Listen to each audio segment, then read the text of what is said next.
যাচ্ছি আজকের এই বিশেষ শো দেখবার জন্য। আপনারা জানেন আমার আজকের শোতে যারা যারা থাকবেন সবার পরিচিত তিনজন ব্যক্তিত্ব তিন দেশ থেকে আমার সাথে যুক্ত হয়েছেন। আমি তাদের সাথে পরিচয় করে দিচ্ছি।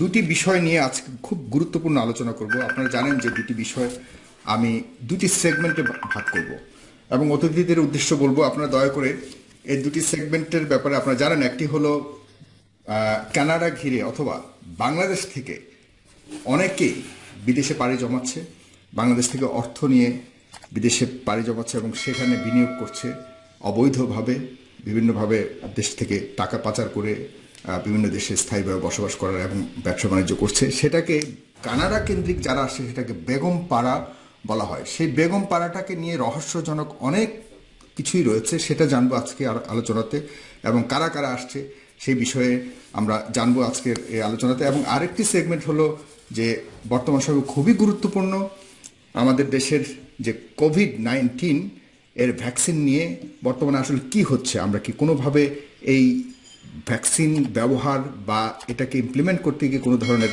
বৈষম্যের শিকার হচ্ছে কিনা এবং কারা পাবে, কিভাবে পাবে, এইসব নিয়ে আলোচনা করব। দর্শক আপনাদেরকে বলবো আপনারা আমাদের এই অনুষ্ঠানটি আপনাদের নিজেদের ফেসবুক টাইমলাইনে শেয়ার করবেন, তাহলে অন্যান্য মানুষজন অনুষ্ঠানটিকে দেখতে পারবে। এবং আমি অতিথিদেরকেও একইভাবে অনুরোধ করবো আপনারা আপনাদের টাইমলাইনে শেয়ার করে আপনাদের যারা ফলোয়ার্স আছে তাদেরকে আপনারা দেখবার সুযোগ করে দেবেন। আপনারা আমার টাইমলাইনে এবং আমার পেজ এবং ইউটিউব চ্যানেলটিকে অবশ্যই সাবস্ক্রাইব করবেন, লাইক দেবেন এবং অন্যান্য অনুষ্ঠানগুলি দেখার জন্য অবশ্যই আমাদের সাথে থাকবেন। এই আশা ব্যক্ত করে আজকের মূল বিষয়বস্তুতে চলে যাচ্ছি। আমি প্রথমে শুরু করার আগে আমি পরিচয় করিয়ে দিতে চাচ্ছি আজকে যারা আমার সাথে অতিথি রয়েছেন।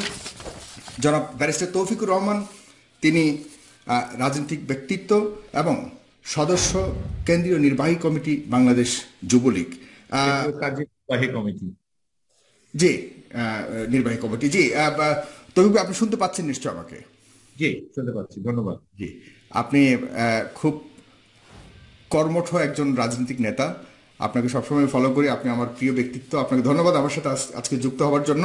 ক্যাপ্টেন অবসর মারুফ রাজু, রাজনীতিবিদ, কলামিস্ট এবং প্রকাশক। তিনি একটি অনলাইন খুব জনপ্রিয় একটি অনলাইন পত্রিকা উনি সম্পাদনা করেন। মারুফ রাজু ভাই, আপনি ভালো আছেন? শুনতে পাচ্ছেন আমাকে? ভালো আছি, ধন্যবাদ সবাইকে, উপস্থিত সম্মানিত দুজন অতিথিকে আমার সালাম।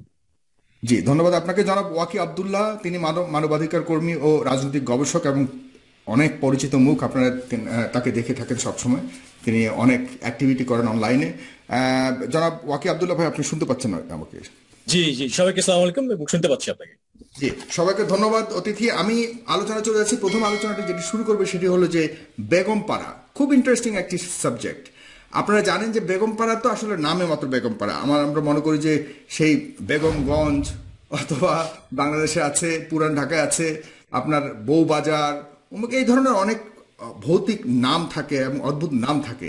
কিন্তু এই বেগম বাজারটা আসলে কিভাবে আবিষ্কৃত হলো, কেন এত সমৃদ্ধ হলো, কেন আলোচনার বিষয়বস্তু হিসেবে বর্তমান সময়ে, বিশেষ করে বর্তমান সময়ে আমাদের চতুর্দিকে যেখানে আলোচনা হচ্ছে সেখানে বেগম পাড়ার বিষয়টা উঠে আসছে। এই বেগম পাড়ার আদলটা কি, এই বেগম পাড়াটা কোথা থেকে উৎপত্তি হয়েছে, কেন হয়েছে এবং এই বেগম পাড়ায় কারা থাকছে, এই বেগমরা কারা এবং সেই বেগমদের সাহেব কারা। আমি আজকের এই অনুষ্ঠানের যে টপিকটা দিয়েছি সেটার একটি সুন্দর স্লোগানও দিয়েছি যে বেগম পাড়ার বেগম যারা, সেই বেগমদের সাহেব কারা। আমাদের আজকের অনুষ্ঠানের মধ্যে আমরা সাহেব কারা এবং বেগম কারা, সেখানে তারা কি করছে, এই বিষয়গুলো নিয়ে আলোচনা করব। আমি প্রথম জনাব তৌফিকুর রহমান আপনার কাছে যেতে যাচ্ছি। ব্যারিস্টার তৌফিকুর রহমান, আপনি একজন আইনবিদ, আপনি আইন নিয়ে কাজ করেন, পাশাপাশি আপনি একজন বিশিষ্ট রাজনীতিবিদ।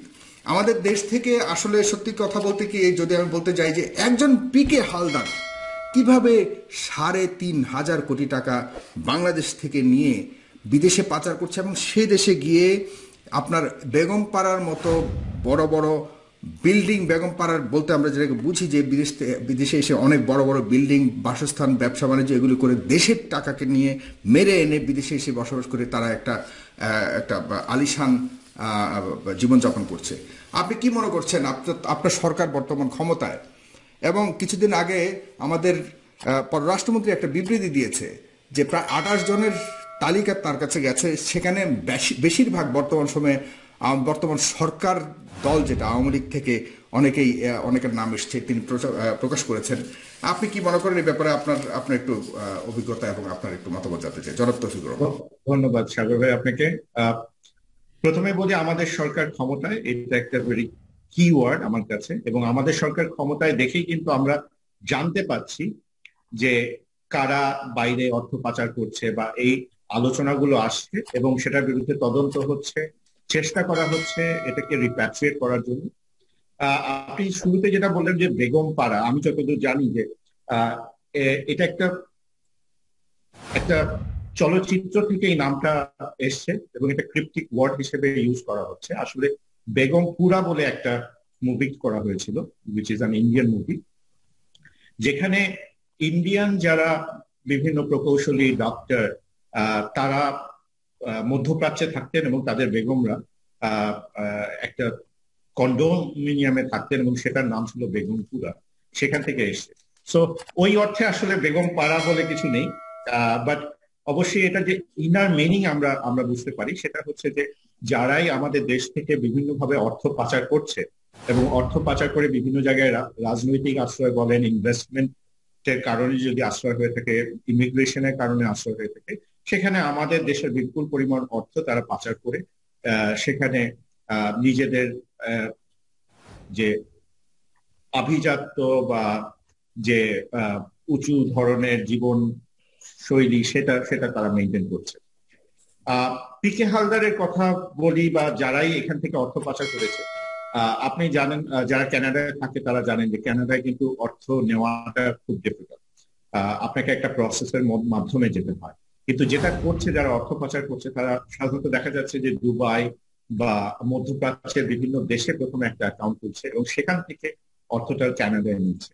আর দুবাই ক্ষেত্রে এখানে হুন্ডির মাধ্যমে, বা যারা বিভিন্ন বিজনেস করেন, যারা ফরেন কারেন্সিতে বিজনেস করেন, তাদের সাথে হুন্ডির মাধ্যমে এই অর্থটা পাচার করছে। সো লিগাল ওয়েতে কিন্তু আমাদের আমাদের বাংলাদেশ ব্যাংকের যে রেগুলেশন আছে, সেখানে কিন্তু অর্থ নেওয়ার কোনো সুযোগ নেই। অর্থটা নিচ্ছে তারা থার্ড কান্ট্রির মাধ্যমে, এবং সেখানে গিয়ে সেই অর্থ নিয়ে তারা প্রপার্টি কিনছে, বিজনেসে ইনভেস্ট করছে। আর আরেকটা জিনিস হচ্ছে যে এইটা কিন্তু আজকে থেকে শুরু হয়নি। এই যে অর্থ পাচারটা, এটা আমার মনে হয় স্বাধীনতার পর থেকেই শুরু হয়েছে, তখন খুবই লিমিটেড ছিল। যত দিন গিয়েছে এই অর্থ পাচার বেড়েছে, এবং এটা আমাদের গভর্নমেন্ট আসার পরে আমি মনে করি যে এই অর্থ পাচার গুলো যে আসলে এত বিশাল আকারের অর্থ পাচার বাইরে হয়েছে, সেটার সম্বন্ধে মানুষ জানতে পারছে, which is a good sign আমি মনে করি। তবে অবশ্যই আমাদেরও কিছু ব্যর্থতা আছে। ব্যর্থতা ইন সেন্স হচ্ছে যে আমরা এখনো কিন্তু এই অর্থগুলো দেশে ফেরত আনার মতো একটা অবস্থা তৈরি করতে পারি। এটা গভর্নমেন্টের সদিচ্ছা থাকলেও অনেক সময় আইনগত যে ডিফিকাল্টিস গুলো থাকে, সেই কারণে আনা যায়। তো আমি মনে করি যে এটা নিয়ে কাজ চলছে। আপনি আপনি একটু আগেই বললেন যে আমরা 28 জনের মতো আইডেন্টিফাই করেছি, যারা আমাদের বিভিন্ন সরকারি পর্যায়ে কাজকর্মে আছেন, এবং তাদের বিরুদ্ধে দ্রুত ইনভেস্টিগেশন করছে।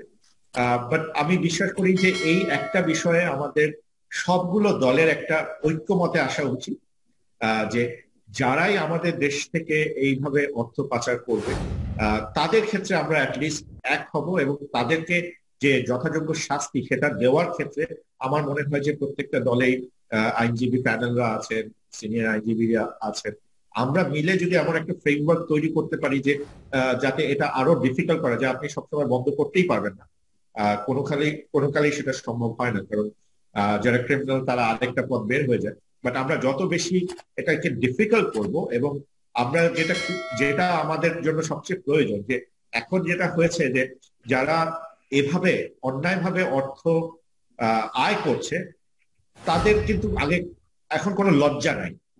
আগেকার দিনে যদি আমরা শুনেছি আমাদের বাবাদের কাছে যে আগেকার দিনে একজন চুরি করলে মানুষজন দেখতে যেত যে চোর কেমন হয়।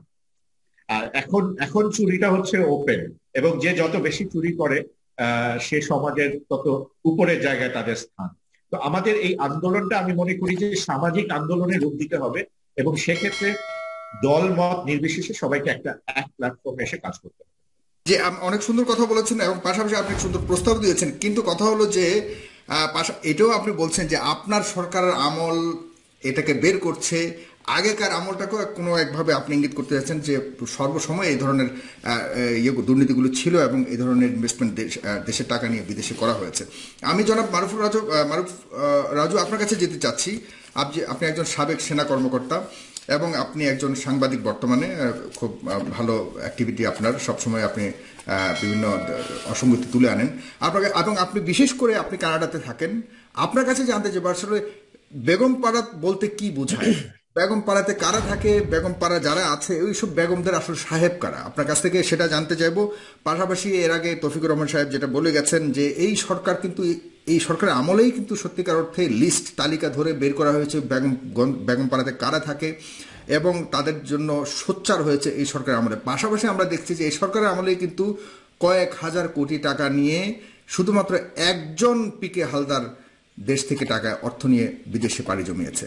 সো এই টোটাল ব্যাপারটাকে আপনি কিভাবে দেখছেন জনাব মারুফ রাজু? ধন্যবাদ সাগর ভাই। উপস্থিত আমার দুজন বিজ্ঞ বন্ধু, তাদেরকে সালাম এবং শুভেচ্ছা।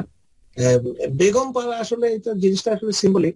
তৌফিকুর রহমান সাহেব যেটা বললেন, এটা অ্যাকচুয়ালি উৎপত্তি হয়েছে পাকিস্তানি ইমিগ্রেন্টদের প্রথমে, পাকিস্তান এবং ভারতীয়, তারা মিডল ইস্টে থেকে তারা আসতো, এসে তারা যখন ইমিগ্রেন্ট হতো 70-80 দশকে, তখন তাদের সেই উপযুক্ত কোনো কাজ, ইঞ্জিনিয়ারিং বা ওই তাদের ভাষাগত কারণে বিভিন্ন কাজ তারা পেত না, তখন তারা তার ওয়াইফ ফ্যামিলিকে রেখে তারা চলে যেত ব্যাক করে তাদের সেখানে। সেভাবেই মিসিসাগাতে, টরন্টোর যে মিসিসাগা যে টরন্টোর পাশে এয়ারপোর্টের কাছাকাছি যে এটা উপশহরটা সাবার্ব, সেখানে এই একটা বেগমপাড়া নামে, বেগমপুরা থেকে বেগমপাড়া, একটা 2011 সালে মুভি হয়েছে। সেই মুভি হওয়ার পরে একটা লেখলো যে মুভিটার নাম ছিল বেগমপুরা ওয়াইভস সামথিং, আমি মুভিটা দেখিনি বা নাম শুনেছি। তো সেখান থেকে সেটা উৎপত্তি এখন সিম্বলিক হয়ে গেছে অ্যাকচুয়ালি, কারণ এটা এখন আর ওই শুধু পাকিস্তানি বা ইন্ডিয়ান না, এটা বিশ্বের বিভিন্ন দেশে, বিশেষ করে বাংলাদেশ। কারণ বাংলাদেশে এখন তৌফিক ভাইয়ের সূত্র ধরেই বলতে হয়, বাংলাদেশে গত 12 বছরে এই সিস্টেম চালু হয়েছে, এখানে কোনো জবাবদিহিতা নেই। আমি আর নির্বাচনের প্রসঙ্গে যাব না। তার ফলে যেভাবে মানুষ এখন, এই শুধু রাজনীতিবিদরা নয়, এতে আমার কিছু পরিচিত, আমি চিটাগাঙ্গের অঞ্চলের অধিবাসী, চিটাগাঙ্গের জন্মগ্রহণ, আমার কিছু বন্ধু বান্ধব তারা 1000, 1500, 2000 কোটি টাকা নিয়ে এখানে চলে এসছে এবং তারা এখানে আছে। এবং তাদের অবশ্যই এই টাকাটা, ওই তৌফিক ভাই যেটা বললেন, তো টাকাটাকে লিগাল প্রসেসে আনা যায় না, কিন্তু এখন লিগাল প্রসেসে আনা যায় যদি এখানে আপনার কোনো পার্টনার থাকে, ইনভেস্টমেন্ট হিসেবে টাকাটা আনা যায়। কারণ আমরা এই ব্যাপারটি বেশ কিছু গবেষণা করেছি। আমাদের দৈনিক প্রথম বাংলাদেশ.net আমরা বেশ কিছু নিবন্ধ ছাপিয়েছি, কিছু লোক বিরক্ত হয়েছে অনেকে, এবং আমরা মোটামুটি একটা বিদেশে যারা আছে প্রবাসী, আপনার 3জনই প্রবাসী, তাদের যে চিন্তা চেতনা সেটা কিন্তু বাংলাদেশের যারা রাজনীতি প্রচলিত তাদের থেকে একটু ভিন্ন। আমরা এখানে খুব হার্ড কাজ করি, হার্ড অ্যান্ড মানি আমাদের, এবং আমাদের জীবনটা খুব সহজ সরল। আমরা কোনো এখানে আমাদের কোনো অন্য কিছু নেই, ঘুষ দিতেও হয় না, নিতেও হয় না। এসব দেশে আমরা থাকি খুব একটা মানে সিস্টেমেটিক। সেই হিসেবে আমরা খুব বিরক্ত হয়ে যাই যখন শুনি যে আমরা সারা জীবন কাজ করে একটা বাড়ি হয়তো করলাম বা মোটামুটি একটা ভালো একটা লাইফ আমরা লিড করি, আর তারা এসেই 4 মিলিয়ন, $5 মিলিয়ন দিয়ে বাড়ি কিনলো, হয়তো 300 কোটি টাকা নিয়ে এসছে, হোয়াটএভার, আমি কারণ নাম দিচ্ছি না। সেগুলো আমরা গবেষণা করার পরে আশ্চর্য হয়ে গেলাম। মানে আপনি বিশ্বাস করতে পারবেন না, এই যে পিকে হালদারের ঘটনাটা।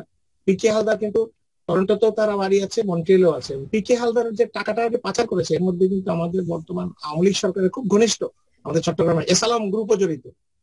এসালাম গ্রুপের যে আমাদের মাসুদ সাহেবের বড় ছেলে মুস্তাফিজুর লাবু, উনি কিন্তু আমাদের মন্ট্রিয়েলে থাকেন, ফ্যামিলি নিয়ে থাকেন, এবং ওনার ছেলে, ওয়াইফ, প্রত্যেকেই তারা যে একটা কোম্পানি, সেই কোম্পানির মধ্যে আমাদের মন্ট্রিয়েলের একজন বিশিষ্ট ব্যবসায়ী, অ্যাকাউন্টেন্ট, উনিও এর মধ্যে পার্টনার, এবং উনি মেইন। এই টাকাগুলোকে তারা ওনারা এনে, লিগালি এনে, ওনারা বেশ কিছু বড় বড় 100, 150, 200 অ্যাপার্টমেন্টের বিল্ডিং কিনে, এগুলো বিভিন্ন আমরা সব সংগ্রহ করেছি। কিন্তু এই সব রেডি করার পরে প্যান্ডেমিক শুরু হয়ে যাওয়াতে এটা আগায়নি, এবং এটা নিয়ে মেইন স্ট্রিম মিডিয়া, RCMP সব জায়গাতে আমরা দিয়েছি ইনফরমেশন গুলো। সবচেয়ে বড় কথা হচ্ছে যে এটা কোনো দল না, দলের বিষয় না। যেহেতু আওয়ামী লীগ ক্ষমতায় আছে 12 বছর ধরে, তাদের লোকজনই বেশি আসছে, সেই জন্য সেটা ফোকাস হচ্ছে। এটা আগের থেকেও ছিল, এবং আমার মনে হয় ভবিষ্যতেও থাকবে। কিন্তু আমার সবচেয়ে বেশি ইম্পর্টেন্ট জিনিসটা হচ্ছে কানাডার সরকার। কানাডার সরকার কি করছে, যেখানে আপনি 5,000 টাকার বেশি ডিপোজিট করলে আপনাকে 3 বার সার্টিফিকেট দিতে হয়, তাহলে 3,000, 3,500 কোটি টাকা, 300 কোটি টাকা, আমরা 500 কোটি টাকা কানাডার কিভাবে সরকার আসছে? নিয়ে আসলে আমাদের উদ্বেগের জায়গাটা না, কানাডার সরকার কিছু করুক বা না করুক সে ব্যাপারে আমাদের উদ্বেগ হলেও আমাদের মানে তাদের কিছু করার নেই বা আমরা কিছু করতে পারবো না। আমাদের কথা হলো যে বাংলাদেশ বর্ডার পার হয়ে কিভাবে এতগুলি টাকা বাংলাদেশে আপনার পকেট থেকে কিভাবে টাকাটা আসলো সেটা যদি আপনি না বুঝেন আরেকজনের কাছে কিভাবে গেলো সেটা নিয়ে তো আমাদের চিন্তা করার এখানে অবকাশ নেই। আমরা আপনার পকেট থেকে কিভাবে আসলে আপনি কি আপনার পকেটের কতটুকু আপনি নিজে নিয়ন্ত্রণ রাখেন সেটাও হলো এখন মানে প্রশ্নের বিষয়। আর আপনার কাছে জানতে চাচ্ছি যে বেগমদেরকে কি আসলে বেগম পাড়া বলতে যে সেখানে যে আমরা যেটা বুঝাচ্ছি তার মানে নির্দিষ্ট কোনো জায়গা না, রাইট? এটা নির্দিষ্ট জায়গা না, কিন্তু এটা বেগম পাড়া বলতে বোঝায় মিসিসাগা সাবাবটাকেই বোঝায়। এখন এখানেই কিন্তু প্রথমে এসেছিল এবং বেশ কিছু জায়গা এখন আছে সব জায়গায় ছড়িয়ে গেছে। মারখাম, রিচমন্ড যেগুলি খুবই নিকটবর্তী। এখন সব জায়গায় রিচমন্ড হিল, বেরি, সব জায়গায়, কিন্তু ওই বেগম পাড়া সিম্বলিক রয়ে গেছে যে ওই বেগমদের কি ওই কখনো বেগম দেখেছেন? পাড়া। ওই কিছু বেগমকে তো অবশ্যই দেখেছি, কিছু আচ্ছা, বেগমকে দেখেছি, দেখার সৌভাগ্য হয়েছে। তারা আমাদের বন্ধু বান্ধবী। যেমন আমাদের চিটাগাঙ্গের বাদশা শিল্প গোষ্ঠীর 2 ভাই, ঈসা এবং মূসা বাদশা। ঈসা বাদশা আমার সহপাঠী, আমরা একসাথে স্কুলে কলেজে পড়েছি। তো তাদেরকে তো দেখেছি, দেখে সামনাসামনি দেখিনি, ফোনে টোনে কথা হয়েছে, কিন্তু তারপর তাদের এই ঘটনা প্রকাশের পর তারা আমাদের তাদের এই যে চলাফেরার আভিজাত্যের ব্যাপারটা কতটুকু চোখে পড়ার মতো, মানে অভিজাত তো তারা চোখে পড়ার মতো, অবশ্যই চোখে পড়ার মতো, কারণ তাদের যে বাড়িগুলোতে থাকে 2-3 মিলিয়ন, $4 মিলিয়ন বাড়ি, এবং তারা একটু লোকচক্ষুর আড়ালেই থাকে। তারা আমাদের বাঙালি সমাজের বাংলাদেশে প্রায় প্রায় 100 কোটি টাকার উপরে এরকম হয় না, যদি 2-3 মিলিয়ন ডলার হয়। 100 কোটি না, 100 কোটি না, 2-3 মিলিয়ন, 1 মিলিয়ন যদি 7 কোটি হয়, তাহলে 20 কোটি, 22 কোটি টাকা 20 হয় কোটি, 3 20 মিলিয়ন কোটি, ডলার। 22 কোটির মতো। যাক, আমরা একটু ধারণা নিলাম আপনার কাছ থেকে, মারুফ রাজি। অবিশ্বাস্য। জি। এবং আরো অনেকেই আছে, পিকে হালদারের ব্যাপারটা হয়তো সামনে এসছে, তবে এই সরকার ব্যবস্থা নিচ্ছে সেটা অনেকটাই বাহবার বিষয়। আমি তৌফিক ভাই আপনার কাছে এরপরে যদিও আমরা ভ্যাকসিন নিয়ে আলাপ করতে যাব, তবু আপনার কাছে, আপনি আইনজীবী, আপনি এই বিষয়ের উপরে আমাদের সরকার যদি চায় এই টাকাগুলি ফেরত নিতে, আমরা যদি জানি যে এই বিষয়ে কাজ চলছে, সেটা কতদূর সম্ভব হবে আপনি পরবর্তী টার্নে আপনি বলবেন দয়া করে। আমি ওয়াকি আব্দুল্লাহ আপনার কাছে যেতে চাচ্ছি। আপনি মানবাধিকার নিয়ে কাজ করছেন, আপনি অসঙ্গতি, সামাজিক অসঙ্গতি, আপনি রাজনৈতিক অসঙ্গতি নিয়ে সবসময় সোচ্চার এবং সবসময় কথা বলেন সামাজিক মাধ্যমে। আপনি কিভাবে দেখছেন আমাদের কষ্টের টাকা বিদেশ থেকে, প্রবাস থেকে, আপনি প্রবাসে আছেন, এবং বাংলাদেশে আসলে দুটি সবচেয়ে সোর্স অফ ইনকাম সবচেয়ে বড়, একটা হলো গার্মেন্টস, এবং সবই আসলে বিদেশ থেকে যায়, সেই টাকাগুলি আবার বিদেশে চলে যাচ্ছে। আমাদের দেশে মানুষ না খেয়ে মরছে, আমাদের দেশে মানুষ, মানে গ্রামাঞ্চলের মানুষ কষ্ট করে নিজেদের খাবার পর্যন্ত, এত কষ্ট করে আছে, কিছু কিছু মানুষ এখন নিজের খাবার পর্যন্ত জোগাড় করতে পারে না। সেই মানুষদের অর্জিত টাকাগুলিকে কিছু কিছু মানুষ, মাত্র কয়েকজন হাতগোনা মানুষ হাজার হাজার কোটি টাকা বিদেশে নিয়ে যাচ্ছে। বেগম পাড়ার মতো শুধু কানাডার দোষ দেওয়া হচ্ছে বা কানাডার কথা উঠে আসছে। আপনি কি মনে করেন সারা পৃথিবীতে এরকম বেগম পাড়া আছে কিনা, বা এই ব্যাপারে আপনার মতামত জানতে চাচ্ছি, জনাব ওয়াকি আব্দুল্লাহ। জি, ধন্যবাদ তৌফিক ভাই এবং মারুফ ভাইয়ের সাথে আমি যোগ করতে চাই যে দেখেন, আমাদের যে মুক্তিযুদ্ধের যে ওয়াদা, ঘোষিত ওয়াদা, যে সাম্য, মানবিক মর্যাদা এবং সামাজিক ন্যায় বিচার, এই 3টা ওয়াদা কিন্তু এরা বিদেশে পায় দেখেই বেশিরভাগ যারা টাকা অর্জন করে তারা কিন্তু বিদেশে যে তাদের স্ত্রী, তাদের বাচ্চা কাচ্চাকে রাখে, কারণ এখানে আপনি নিরাপত্তাটা পাচ্ছেন, নাম্বার 1, যেটা কিন্তু আপনি বাংলাদেশে পাবেন না। বাংলাদেশে 5 মিনিটের ভিতরে আপনি কখনোই সার্ভিস পাবেন না। এমনকি যদি আপনি কোটিপতিও হন, বিশাল কোটিপতি হন, তারপরেও কিন্তু আপনার একটা স্ট্রোক করলো বা আপনার বাচ্চার অসুস্থ হয়েছে, এখানে আপনি 3 মিনিট, আমি ইংল্যান্ডে থাকি প্রায় 15 বছর, হ্যাঁ, সারা বিশ্বের প্রায় 27 থেকে 28টা দেশ ঘুরেছি, সভ্য দেশগুলোতে 3 থেকে 5 মিনিটের ভিতরে কিন্তু আপনার পরিবারের যে কোনো বিপদে অ্যাম্বুলেন্স, পুলিশ, হ্যাঁ, এবং আপনার ফায়ার সার্ভিস হাজির হবে। এবং এই যে সুবিধাটা, এটা কিন্তু প্রত্যেকটা বাবা মা চায়, প্রত্যেকটা ফ্যামিলি চায়। এখানে তৌফিক ভাইও চায়, এখানে যে মারুফ ভাই চাই, আমিও চাই আমার বাচ্চার জন্য, আমার পিতামাতার জন্য।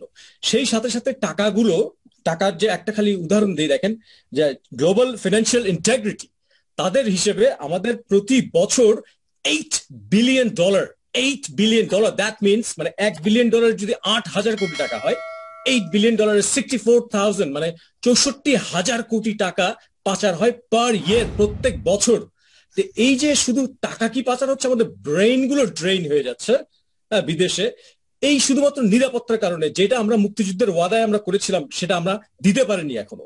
হ্যাঁ, এই তৌফিক ভাইদের যে সরকার বা মারুফ ভাইদের যে সরকার আগে ছিল, তারা কিন্তু এই যে নিরাপত্তা ব্যবস্থা এটা দিতে পারেনি। আর সেফটি ফার্স্ট, এটা আমরা সবাই জানি, তৌফিক ভাই জানে, মারুফ ভাই, সেফটি যেখানে নাই সেখানে মানুষ থাকবে না। যে কারণেই বিদেশে চলে আসতেছে মানুষ, ব্রেন গুলো চলে আসতেছে এবং টাকাগুলো পাচার হয়ে যাচ্ছে, এটাই আমার ধারণা। জি সাগর ভাই। আপনাকে অনেক ধন্যবাদ জনাব ওয়াকি আব্দুল্লাহ।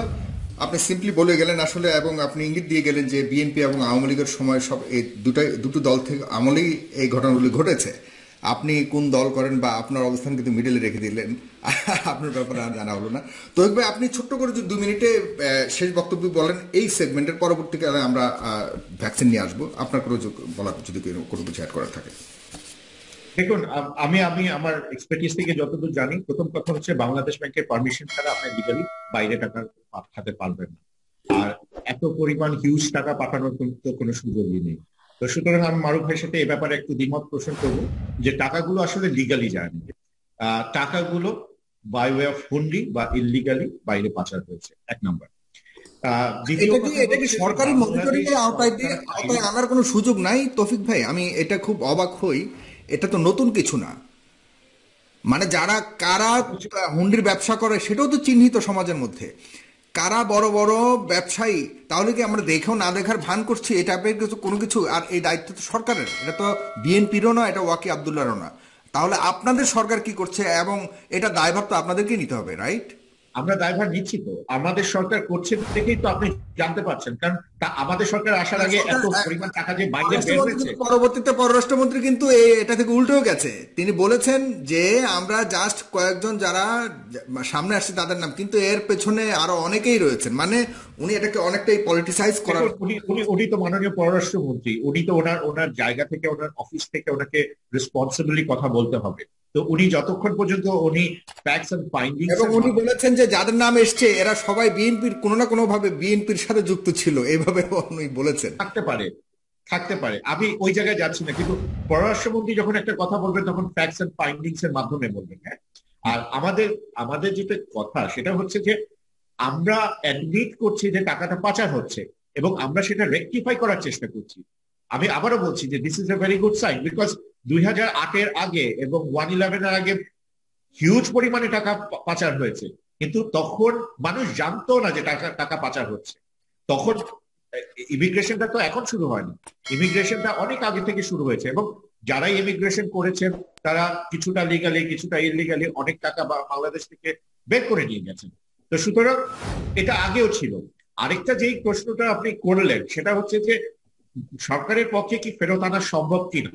দেখুন, টাকাটা যখন অন্য রাষ্ট্রের কাছে চলে যায় তখন কিন্তু এককভাবে সরকারের পক্ষে টাকা আনাটা সম্ভব হয় না, কারণ যেই রাষ্ট্রের কাছে টাকাটা আছে তাদেরও সহায়তার দরকার হয়। তো আমি মনে করি যে আমাদের পররাষ্ট্র মন্ত্রণালয় এবং আমাদের ইন্টেলিজেন্স, বাংলাদেশ ব্যাংক, যারা এটার সাথে ইনভলভ আছেন তারা চেষ্টা করছেন যে এই টাকাটা যাতে ফেরত আসে। এটা রিগার্ডলেস অফ এনি গভর্নমেন্ট, যারাই গভর্নমেন্টে থাকবে। ওয়াকি ভাই বলছিলেন যে $8 বিলিয়ন চলে গেছে। তো একটা গভর্নমেন্ট যদি $8 বিলিয়ন ফেরত আনতে পারে, এটা গভর্নমেন্টের জন্যই কিন্তু প্রয়োজন হবে এবং এটা গভর্নমেন্টের জন্য বেনিফিশিয়াল হবে। সুতরাং কোনো গভর্নমেন্টই চাবে না যে এই পরিমাণ টাকা বাইরে চলে যাক।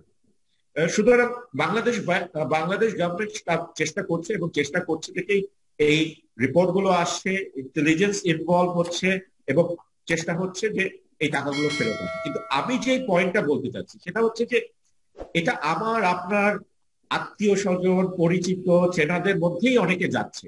তো আমরা যদি সামাজিকভাবে অ্যাওয়্যার হই এবং আমরা যদি সামাজিকভাবে, যেটা মালয়েশিয়াতে মাহাথির মোহাম্মদ করতে চেষ্টা করেছে, যে মিথ্যা কথা বলাটাও একটা যে সামাজিক ভাবে যে এটা একটা খুব বড় অপরাধ, এই জিনিসটা উনি প্রতিষ্ঠিত করতে পেরেছে। একটা ক্রাইম করা যে সামাজিক ভাবেও বড় অপরাধ, শুধু শাস্তি না বা ক্রিমিনালি না, সামাজিক ভাবেও যে বড় অপরাধ সেটা উনি স্ট্যাবলিশ করতে পেরেছেন। এবং এই যে ওয়াকি ভাই বললেন যে আমরা নিরাপত্তার জন্য বাইরে চলে যাই, এই জিনিসগুলো কিন্তু সামাজিক আন্দোলনের মাধ্যমেই সম্ভব। গভর্নমেন্টের কাজটা শুধু ল মেক করা, গভর্নমেন্ট ল মেক করছে এবং পুলিশের কাজ হচ্ছে সেটাকে এক্সিকিউট করা, পুলিশ সেটা করছে। কিন্তু এক্সিকিউশন আর ল মেকিং এর মধ্যে কিন্তু এটা সীমাবদ্ধ না। আমাদেরকে চেষ্টা করতে হবে যে আমি আপনি যারা আমরা রেসপন্সিবল আমরা নাগরিক আছি, আমাদেরও দায়িত্ব যে এইটা ইনফরমেশন গুলো দিয়ে গভর্নমেন্টকে হেল্প করা, পুলিশকে হেল্প করা, ইন্টেলিজেন্সকে হেল্প করা, এবং এটাকে একটা সামাজিক আন্দোলনের পর্যায়ে নিয়ে যাওয়া। আমি আবারও বলছি, মাহাথির সাহেব এটা করতে পেরেছেন, একটা মালয়েশিয়া কিন্তু দেখেই। সো আমাদেরকেও আমাদের জায়গা থেকে এই দায়িত্বটা নিতে হবে, এবং আমি বিশ্বাস করি যে আমাদের যে নেক্সট জেনারেশন আসছে তারা এই দায়িত্বটা নেবে। জি, ধন্যবাদ ব্যারিস্টার তৌফিকুর রহমান। দর্শক, আপনারা যারা দেখছেন, আপনাদেরকে আমি অনুরোধ করবো, আপনারা যারা দেখছেন বর্তমানে, তারা যদি নিজেদের টাইমলাইন শেয়ার করেন, তাহলে আজকের এই গুরুত্বপূর্ণ বিষয়টি সবার সামনে তুলে উঠে আসলো, এবং আমরা অনেক কিছুই অজানা, অনেক কিছু জানতে পারবো আপনাদের কাছে। আমি বলবো আপনারা অবশ্যই আমার ইউটিউব চ্যানেলটিকে সাবস্ক্রাইব করবেন এবং এই পেজটিকে আপনারা লাইক দিয়ে অন্যান্য অনুষ্ঠানগুলো দেখবেন। এবং আমি কিছু কমেন্টস আপনাদের এখান থেকে কমেন্ট বক্স থেকে নিব, আপনারা কমেন্ট করতে থাকুন। যারা কমেন্ট করবেন তারা দয়া করে যদি কোনো প্রশ্ন থাকে সেখানেও করতে পারেন। আমাদের এখানে যারা আছেন অনেকেই প্রশ্ন করছেন, আপনারা উত্তর দিবেন দয়া করে। আমি এরপরে নিচ্ছি প্রশ্নগুলি। এই পর্যায়ে আমি মারুফ রাজু ভাই আপনার কাছে যেতে যাচ্ছি। আপনি 2 মিনিটে যদি বলেন, আপনার সরকারের আমলে যা যা ঘটেছে সেটা কিন্তু আপনি কোনো না কোনোভাবে পাশ কেটে গেছেন, এবং এখন কিন্তু তৌফিক ভাই কিন্তু বলে গেছে এবং ওয়াকি ভাই স্পষ্টভাবে বলে গেছে আপনাদের আমলেও কিন্তু এই ধরনের দুর্নীতি হয়েছে। সেই ব্যাপারটা কি আপনি কিভাবে দেখবেন, এবং এই 2 মিনিটে আপনি আপনার প্রতিক্রিয়া বললে আমি পরবর্তী সেগমেন্টে যাব। মিনিটটা একটু বাড়ানো যায় না? এটা কম। আচ্ছা, যাই হোক, আমি দুজন আমাদের ওয়াকিব ভাই এবং তৌফিক ভাই সূত্র ধরে বলছি, আমি কখনোই পাশ কাটিয়ে যাইনি। এটা আগে থেকে, বহু আগে থেকে শুরু হয়েছে। তবে গত 12 বছরে ভয়াবহ আকার ধারণ করেছে। এটার কারণ কি তৌফিক ভাইরা ভালো বলতে পারবে। এটা কি ফ্রি হ্যান্ড হওয়াতে, নাকি সবাই মানে এখন এই দলকে ব্যবহার করে অনেকে নতুন নতুন মানে পরিচয় নিয়ে তারা টাকা পয়সা পাচার করছে? তো আমি যেটা বলতে চাই স্পেশালি, যে সরকার আসলে কিন্তু, সরকার কিন্তু কোনো মানুষ না, সরকার একটা প্রতিষ্ঠান। এই সরকারে যারা থাকেন, যারা ল এনফোর্স করবেন, যারা বাংলাদেশ ব্যাংককে কন্ট্রোল করবেন, তারা কিন্তু সব মানুষ। তাদের মধ্যে প্রবলেমটা এত টাকা কিন্তু কোনোভাবেই টাকাটা আগে আগে নেয় বিভিন্ন ব্যাংকের থেকে, লোন হিসেবে হোক, ওভার ইনভয়েসিং হোক, মানে প্রজেক্ট হিসেবে তারা টাকাটা আগে বের করে নিজের অ্যাকাউন্টে, বউর অ্যাকাউন্টে, শালির অ্যাকাউন্টে নেয়, তারপরে টাকাটা এখানে আনে। It is a big process, long process.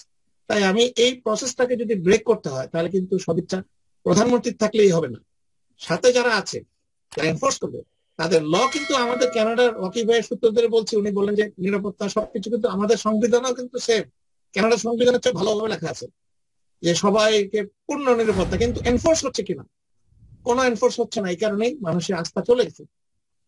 তাই আমাদেরকে দল হিসাবে চিন্তা না করে, আমি তৌফিক ভাই দলকে অনুরোধ করবো, দেশ হিসাবে চিন্তা করা উচিত। আপনারা আপনাদের যে ভয়াবহ যে ডেমন্স গুলো তৈরি হয়েছে, এই যে আমরা যে পত্র পত্রিকায় তো মিথ্যা কিছু না, ছবি টবি দেখি, ক্যাসিনো সম্রাট থেকে শুরু করে প্রত্যেকটা জিনিস, ইভেন হেলথ সেক্টরে যেটা দেখলাম, একটু পরে আসবে প্রসঙ্গটা, এগুলোকে কিন্তু আপনারা যদি এখনই ধ্বংস না করে দেন, এই ডিমন্সদের মাথা কেটে না দেন, ড্রাগনদের, তাহলে কিন্তু দেশ থাকবে না, আমাদের দেশের যে প্রতিষ্ঠানগুলো ধ্বংস হয়ে যাবে। টাকা তো, আর একটা কথা ইম্পর্টেন্ট আমি বলতে চাচ্ছিলাম, এটা পাকিস্তানের যে প্রধানমন্ত্রী ইমরান খান যখন প্রথম প্রধানমন্ত্রী হলেন, বছর 2 আগে উনি ইউনাইটেড নেশনে একটা ভাষণ দিয়েছিলেন। আমি ইমরান খানের সমর্থক না, পাকিস্তানের সমর্থক না, আমি বাংলাদেশের সমর্থক সবসময়। উনি ভাষণে একটা খুব গুরুত্বপূর্ণ বিষয় সে ইউনাইটেড নেশনের জেনারেল অ্যাসেম্বলিকে বলেছিলেন, যে যারা পৃথিবীর, যারা এখন যারা উন্নত বিশ্ব যারা বলি আমরা, তাদের প্রতি উনি অনুরোধ করেছিলেন যে আপনারা একদিকে বলছেন গণতন্ত্র এবং এই যে মানি লন্ডারিং এবং যে দুর্নীতির বিরুদ্ধে আপনারা একজোট এবং আপনারা খুব কঠোর, তাহলে আপনাদের দেশে হাজার হাজার কোটি টাকা সুইস ব্যাংক বা কানাডা বা ইউনাইটেড স্টেটসে কিভাবে গরিব দেশ থেকে যাচ্ছে? এটা আপনারা টাকা ইনভেস্টমেন্ট পাওয়ার জন্য গ্রহণ করছেন, কিন্তু আপনারা গরিব দেশের জনগণের টাকা, এবং এই টাকাটা আপনারা ফেরতও দিচ্ছেন না। গরিব দেশের পক্ষে কোনো সম্ভব না আপনাদের পক্ষে যুদ্ধ করে বা আপনাদের সাথে আরবিট্রেশন করে টাকাটা ফেরত পাওয়া। তাই আপনাদের সদিচ্ছা থাকা উচিত, এই টাকাগুলো প্রথমেই আপনারা নেবেন না। না নিলে এই গরিব দেশের টাকাটা থাকবে, আপনাদেরকে ওই গরিব দেশকে হেল্প করতে হবে না, তাদের টাকা দিয়েই তারা চলতে পারবে। চিন্তা করে দেখুন, $8 বিলিয়ন যদি 1 বছরে হয়, তাহলে 10 বছরে বা 20 বছরে কত $বিলিয়ন? আমাদের কতটা পদ্মা সেতু করা যাবে টাকা দিয়ে? তাই এই আমরা যদি নৌকার ফুটা বন্ধ না করি এবং নৌকায় পানি দিতে খালি সেচতে থাকি, সারা জীবন সেচবেন, নৌকা সবসময় আপনার পানি ভর্তি থাকবে। এটা আমাদের কিন্তু চিন্তা করতে হবে। যে কানাডা সরকারের যথেষ্ট পরিমাণে এখানে দায়িত্ব রয়েছে, কানাডা সরকার এবং অন্যান্য পশ্চিমা দেশের সরকার তারা যেন টাকাটা প্রথমে যেন উইদাউট কোশ্চেন, আমাদেরকে যেভাবে ব্যাংক অ্যাকাউন্টে $5,000 বেশি জমা দিলে 50টা প্রশ্ন করতে হয়, সাইন করতে হয়, তারাও যেন বিদেশ থেকে যে টাকাটার উৎসটা যেন খোঁজ করে। খুবই ইজি, অনলাইনের যুগে তারা করলে পারবে, এবং টাকা যেটা এসে গেছে সেটা যেন ইনভেস্টিগেট করে ফেরত দেওয়ার ব্যবস্থা করে। এই আমি কানাডা বাংলাদেশের দেশকে ফাঁকি দিয়ে আসতে পারে, সেই লোকটা কানাডা সরকারকে ফাঁকি দেওয়া আমার কাছে মনে হয় না তেমন কোনো ব্যাপার। তবে জি, আমি একটু বলতে চাচ্ছি, সেটা হচ্ছে যে মারুফুল ভাই বললেন যে বিগত 12 বছর ধরে, এই লাইনটা শুরু হয়েছে বিকজ তারেক জিয়া দেখিয়ে দিয়েছে। তারেক জিয়া যে লন্ডনে থাকছে, উনি কিভাবে থাকছে, ওনার আর্নিং সোর্স কি আমরা জানি না, নিশ্চয়ই উনি টাকা পাচার করেছে দেখেই তো থাকছে। তো উনি দেখিয়ে দিয়েছে, বিএনপির লোকজন ওনার পিছনে লাইন ধরেছে। আরেকটা জিনিস উনি বললেন যে এখন তো ক্যাসিনো, এই যে ক্যাসিনো, এই স্বাস্থ্য খাতের দুর্নীতি, এগুলো তো আমরা আওয়ামী লীগ সরকারই একমাত্র সরকার যারা নিজেদের কর্মীদের দুর্নীতি ধরে তাদেরকে পানিশমেন্ট দিচ্ছে। অথচ বিএনপি আমলে, উনি মনে রাখবেন যে বিএনপির আমলের শেষ সময় তাদের বিদ্যুৎ মন্ত্রী পদত্যাগ করেছিলেন, কারণ খাম্বা দিয়ে বিদ্যুৎ হয় নাই কিন্তু। সুতরাং আমরা আমাদের সমালোচনা করি, আমরা চেষ্টা করছি যে আমাদের দলের মধ্যে যারা দুর্নীতিবাজ, আমাদের দলের মধ্যে যারা অন্যায় করছে তাদেরকে শাস্তি দেওয়া। সুতরাং এইটা আমি একেবারেই দ্বিমত পোষণ করবো যে আমরা কোনো কিছু করছি না বা আমরা আরো দুর্নীতিকে উন্মুক্ত করে দিচ্ছি। আমরা দুর্নীতিকে কমানোর জন্যই এই আলোচনাগুলো আসছে এবং আমরা এই কথা বলার সুযোগ পাচ্ছি। বিএনপি সরকার আমলের কথা বললেন, আমি একইভাবে কিন্তু এটা কথিত কথা কিন্তু আসলে আসে না। আমি আশা করি কথিত ছিল না, বিএনপি মিনিস্টার নিজে দায়িত্ব নিয়ে রিজাইন করেছিল, কিন্তু এরকম এই ধরনের বিএনপির মিনিস্টার রিজাইন করেছে, কিন্তু আওয়ামী লীগের কোনো মিনিস্টার আজ পর্যন্ত রিজাইনই করেনি, কারণ রিজাইন করতে হয় না, মিডিয়ায় চলে আসে। আওয়ামী লীগের আপনি বলেন যে আওয়ামী লীগের বিদ্যুৎ মন্ত্রী বিদ্যুৎ দেয়নি, আপনি বলেন যে আওয়ামী লীগের কোন মন্ত্রী, আওয়ামী লীগের যখন যে মন্ত্রীর ব্যর্থতা ছিল প্রধানমন্ত্রী নিজে সেটা শিফট করেছে, এখানে রিজিগনেশনের তো ব্যাপারই আসে না। ওনাকে মন্ত্রীকে পদত্যাগ করানো, মন্ত্রীকে বরখাস্ত করা, মন্ত্রীকে অব্যাহতি দেওয়া কিন্তু কোনো শাস্তি না, কারণ যারাই এখন এই আমি ক্যাসিনোর কথা বললাম তাদের কারো কিন্তু শাস্তি হয়নি এবং হবেও না। জেলের মধ্যে আজকে আইনি প্রক্রিয়া চালু হয়েছে, শাস্তি হবে না, এটা আপনি কিভাবে বলেন? তাহলে নিশ্চয়ই আপনি হবে না, শাস্তি না হবে না, কেন হবে না? সেজন্য আপনারা কাজ করছেন না। এটা তো ব্যর্থ প্রমাণ করতে হবে না, তো এটা অটোমেটিক যখনই কোনো বিচার হবে না, যেমন জাস্ট পরশুদিন বিএনপির আমলে কারো বিচার হয়নি, এটা আপনি বলছেন বিএনপির আমল, সম্রাটের চার্জশিট হয়ে গেছে, সম্রাটের চার্জশিট। আমি একবারও বলিনি বিএনপির আমলে বাংলাদেশের সুজলা সুফলা ছিল, কোনো দুর্নীতি ছিল না, আমি একবারও বলিনি। কিন্তু গত 12 বছর এটা ভয়াবহ আকার ধারণ করেছে, যেটা কারণে এখন অজগর সাপ যখন তার নিজের লেজ খাওয়া শুরু করে তখন কিন্তু একটা পর্যায়ে কিন্তু তাকে খেয়ে ফেলতে নিজেকেই। এই পর্যায়ে থেকে আপনাদেরকে এখনো সময় আছে, আপনারা আপনার মতো মানুষ যারা তারা বলুন। এই ভয়াবহতা আগেও ছিল, এখন ভয়াবহ বলতে পারছেন কারণ এটা প্রকাশ হচ্ছে, কারণ আমাদের গভর্নমেন্ট চেষ্টা করছে যে যেখানে যেখানে দুর্নীতি সেটার মুখোশ উন্মোচন করার জন্য, তাই না? এখন প্রকাশ কিন্তু আপনাদের গভর্নমেন্ট করছে না বা কোনো গভর্নমেন্ট করছে না, এটা জনসাধারণ। এখন যে সোশ্যাল মিডিয়া যুগে কোনো রাখতে পারে, ক্যাসিনোর মুখোশ উন্মোচন কি গভর্নমেন্ট করলো না? তাহলে কে করলো? ক্যাসিনোর মুখোশ গভর্নমেন্ট করেনি, এটা সোশ্যাল মিডিয়ায় চলে এসেছে এবং সেই জন্য প্রত্যেককে সরে যেতে হলো। সুতরাং গভর্নমেন্ট না করলে তাহলে যখন সামনে চলে আসে না, এখন রিপোর্ট প্রকাশ হয়ে গেলে তখন তাকে ডিফেন্ড করতে হয়। এটাকে আমি 4 জনকে শাস্তি দিলাম, 3 জনকে অ্যারেস্ট করলাম, তারপর এটা চলে যায়। অনেক প্রকাশ হয়েছে বাংলাদেশে, এরকম রিপোর্ট অনেক প্রকাশ হয়েছে, এই রিপোর্টের উপর কখনোই অ্যাকশন নেওয়া হয়নি, এটা এই আমলে নেওয়া হচ্ছে। আমি দুটো শব্দ যোগ করতে পারি? কিছু হয়নি। জি, আপনার দুজনের খুব সুন্দর বিতর্ক আমরা এখন উপভোগ করলাম। আমরা এবার ওয়াকি আব্দুল্লাহ আপনার কাছে যেতে চাই, আপনি মাঝখানে দুজনের বক্তব্য থেকে কি পেলেন এবং আপনি কিভাবে দেখেন $8 বিলিয়ন? ওয়াকি ভাই, $8 বিলিয়ন দিয়ে আপনি চিন্তা করতে পারছেন বাংলাদেশের শিক্ষা পুরো খাত, মাদ্রাসা, মসজিদ, যেখানে আমি আজকেও দেখলাম যে মসজিদ বলেন বা মাদ্রাসার শিক্ষকরা বলেন, ইমাম যারা আছে তারা তো মানতে হবে তারা আমাদের সমাজের একটা বিশেষ অংশ, তাদেরকে ছাড়া আমাদের চলা যায় না। তারা এখনো পর্যন্ত মুঠ চাল উঠিয়ে গ্রামে গ্রামে ঘরে ঘরে গিয়ে তাদের বেতন তোলে তারা। সেখানে আপনি দেখেন এই $8 বিলিয়ন ওই রকম একটা দেশ থেকে $8 বিলিয়ন বিদেশে পাচার হয়ে যাচ্ছে। আমরা এটাকে সিরিয়াসলি কেন দেখছি না? $8 বিলিয়ন কিন্তু এক অঙ্কে আমার দ্বারা সম্ভব না লেখা, এত বড় একটা অঙ্ক। আপনি কি দেখেন দেখেন আমাদের যে জাস্টিস নাজমুল এবং জাস্টিস সোহেল, ওনারা একটাই রুল জারি করেছেন দুদককে এবং আরো 6টি প্রতিষ্ঠানকে, যে যারা টাকা পাচার করেছে, এই টাকা কারা পাচার করেছে এবং কত টাকা পাচার করেছে এটা যেন আমাদের জনসম্মুখে তারা উন্মুক্ত করে। হ্যাঁ, কিন্তু কিন্তু সেটা আমাদের যে যে প্রতিষ্ঠানগুলো মাত্র 100 জনের যে কত টাকা পাচার করেছে, মাত্র 2,500 কোটি টাকার হিসাব দিয়েছে 100 জনের। হ্যাঁ, এবং সেটা তাও আদালতে দিয়েছে, জনসম্মুখে না। তো আদালত আবার বলেছে যেন পুরো যতগুলো টাকা পাচার হয়েছে সবগুলো টাকার সমস্ত হিসাব যেন জনসম্মুখে প্রকাশ করা হয়, কিন্তু সেটা এখনো পর্যন্ত প্রকাশ করা হয়নি। এগুলো 1 নম্বর। 2 নম্বর হচ্ছে, দেখেন আমাদের যে তৌফিক ভাই এবং মারুফ ভাই, যেটা যে ওনাদের কথার ভিতরে যেটা দেখা যাচ্ছে যে হ্যাঁ তুমি তো ওই পাপটা করেছো অতএব আমিও এই পাপটা করেছি, বা তুমি ওই খুনটা করেছো অতএব আমিও এই খুনটা করেছি, বা তুমিও টাকা পাচার করেছো অতএব আমিও টাকা পাচার করেছি, অ্যাজ ইফ ও যদি ওই খারাপ কাজটা করে আমি এই খারাপ কাজটা করা জায়েজ। আসলে তো তা না, বরং আমরা যেটা শিখবো আমাদের যে অগ্রজ তাদের কাছ থেকে, যে বিএনপি যদি খারাপ করে থাকে তাহলে আমরা খারাপ করব না কখন। হ্যাঁ, বিএনপি খারাপ করেছে দেখে আমরা খারাপ করে আমরা আমাদেরকে জাস্টিফাই করব, সেটা খুবই ভয়ঙ্কর একটা মানে শিক্ষা। বের হওয়ার কোনো সুযোগ আছে এই নীতি থেকে, এই রীতি থেকে আপনার মনে হয়?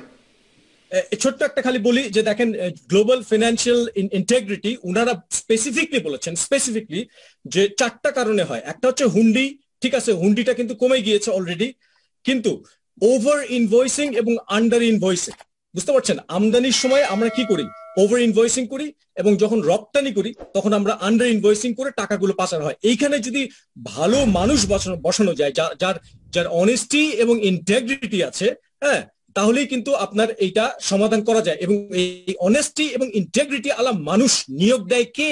আমাদের প্রধানমন্ত্রী। আমাদের প্রধানমন্ত্রী যদি অনেস্টি এবং ইন্টেগ্রিটি আলা মানুষ নিয়োগ দেয় গভর্নর হিসেবে, দুদকে প্রধান, সমস্ত প্রধান জায়গায়, তাহলে কিন্তু এগুলো বন্ধ হয়ে যায়। তাহলে এখানে মূল সমস্যাটা হচ্ছে নিয়োগে। যিনি নিয়োগ দিচ্ছেন তার ভেতরে সেই সেই সেই প্রজ্ঞা এবং সেই সেই সেই জ্ঞান গর্ব থাকতে হবে যে অনেস্ট এবং ইন্টেগ্রিটি আলা মানুষ যেন উনি চেনেন এবং সেই হিসেবে নিয়োগ দেন। আপনার কি ধারণা মারুফ ভাই, তৌফিক ভাই? জি, না আমি এই বিষয় নিয়ে আর আলোচনা করতে চাই না, আমরা মোটামুটি আলোচনা করে ফেলেছি। আমি একটু না বলতে দিলে তো হলো না। না, আমি আপনার কথা বলতে হবে। সুন্দর কথা বলেছেন ওয়াকি আব্দুল্লাহ ভাই। আমার কাছে মনে হয় একটা জায়গাতে আমরা ঐক্যমত, অ্যাটলিস্ট তৌফিকুর রহমান ভাইয়ের মতো একজন মানুষ যারা বর্তমান সরকারের একটি বিশেষ অংশ এবং দায়িত্ব পালন করছে, তারাও কিন্তু চান সামাজিকভাবে যদি ঐক্যবদ্ধতা না হয়, সামাজিকভাবে যদি এটার বিরুদ্ধে আন্দোলন করা না হয়, বা আমাদের প্রধানমন্ত্রী তো আর ওখানে বসে বসে কে চুরি করছে, কে টাকা পাচার করছে এটা দেখা সম্ভব না। অনেকে দেখা, কারণ যারা চুরি করছে তারা কিন্তু আমাদের থেকেও চালাক। এখন আমাদেরকে সবাইকে মিলে আসলে তাদের থেকেও আমাদেরকে চালাক হতে হবে ঐক্যবদ্ধ একটি প্ল্যাটফর্মের মাধ্যমে। সেটা গঠন করবার মতো সেই মানসিক ইচ্ছা এবং সেই শক্তি এবং সেই ক্যাপাবিলিটি, বিশেষ করে ইচ্ছা কতটুকু আমাদের আছে সেটা হলো দেখবার বিষয়। আমাদের আছে বলে এবং আসবে বলে আমার বিশ্বাসের জায়গাটা খুব নড়বড়। এখানে এরকম কোনো কিছু হওয়ার সম্ভাবনা খুবই কম, তবে হওয়ার দরকার। কারণ $8 বিলিয়ন দিয়ে আমরা বাংলাদেশের ইম্পর্টেন্ট যেটা ব্যাকবোন অফ দ্য নেশন, শিক্ষা ব্যবস্থাকে কয়েক বছর জুড়ে আমরা ফ্রি পরিচালিত করতে পারতাম। একটাবার চিন্তা করতে আমি সবাইকে অনুরোধ করবো, দর্শক আপনারা অবশ্যই আপনাদের টাইমলাইনে এটা শেয়ার করবেন এবং খুব গুরুত্বপূর্ণ আলোচনা হচ্ছে। আপনারা পরবর্তীকালে যারা মিস করেছেন শুরু থেকে তারা দেখতে পাবেন। আমি এই পর্যায়ে যেতে যাচ্ছি তৌফিক ভাই আপনার কাছে। খুব গুরুত্বপূর্ণ স্বাস্থ্য বিভাগের দুর্নীতি আমরা দেখেছি এবং স্বাস্থ্য বিভাগের সেখানে অনেকজনের নাম এসছে সেই দুর্নীতির কারণে। আমরা তাদেরকে, হ্যাঁ যদিও আপনারা ব্যবস্থা নিয়েছেন, কিন্তু তাদের উত্থানও আমরা দেখেছি। এখন সামনের দিকে যে এই ধরনের ডাক্তার কি ভুলে গেলাম মেয়েটার, সাবরিনা এবং শাহেদ, এই জাতীয় যারা বিশাল রোল প্লে করেছে এবং আলোচিত হয়ে উঠেছিল, তাদের যে আবির্ভাব আবারও হবে না সেটার কোনো গ্যারান্টি আছে কিনা, বা সেই মনিটরিংয়ের ব্যাপারে আপনার কতটুকু বের হচ্ছেন? আমরা যেটা ভ্যাকসিন নিয়ে কথা বলবো, যে ভ্যাকসিন নিয়ে প্রায় বিশাল অঙ্কের অ্যামাউন্ট অলরেডি বরাদ্দ করা হয়েছে এবং সামনের দিকে এই ভ্যাকসিনটা খুব গুরুত্বপূর্ণ রোল প্লে করবে।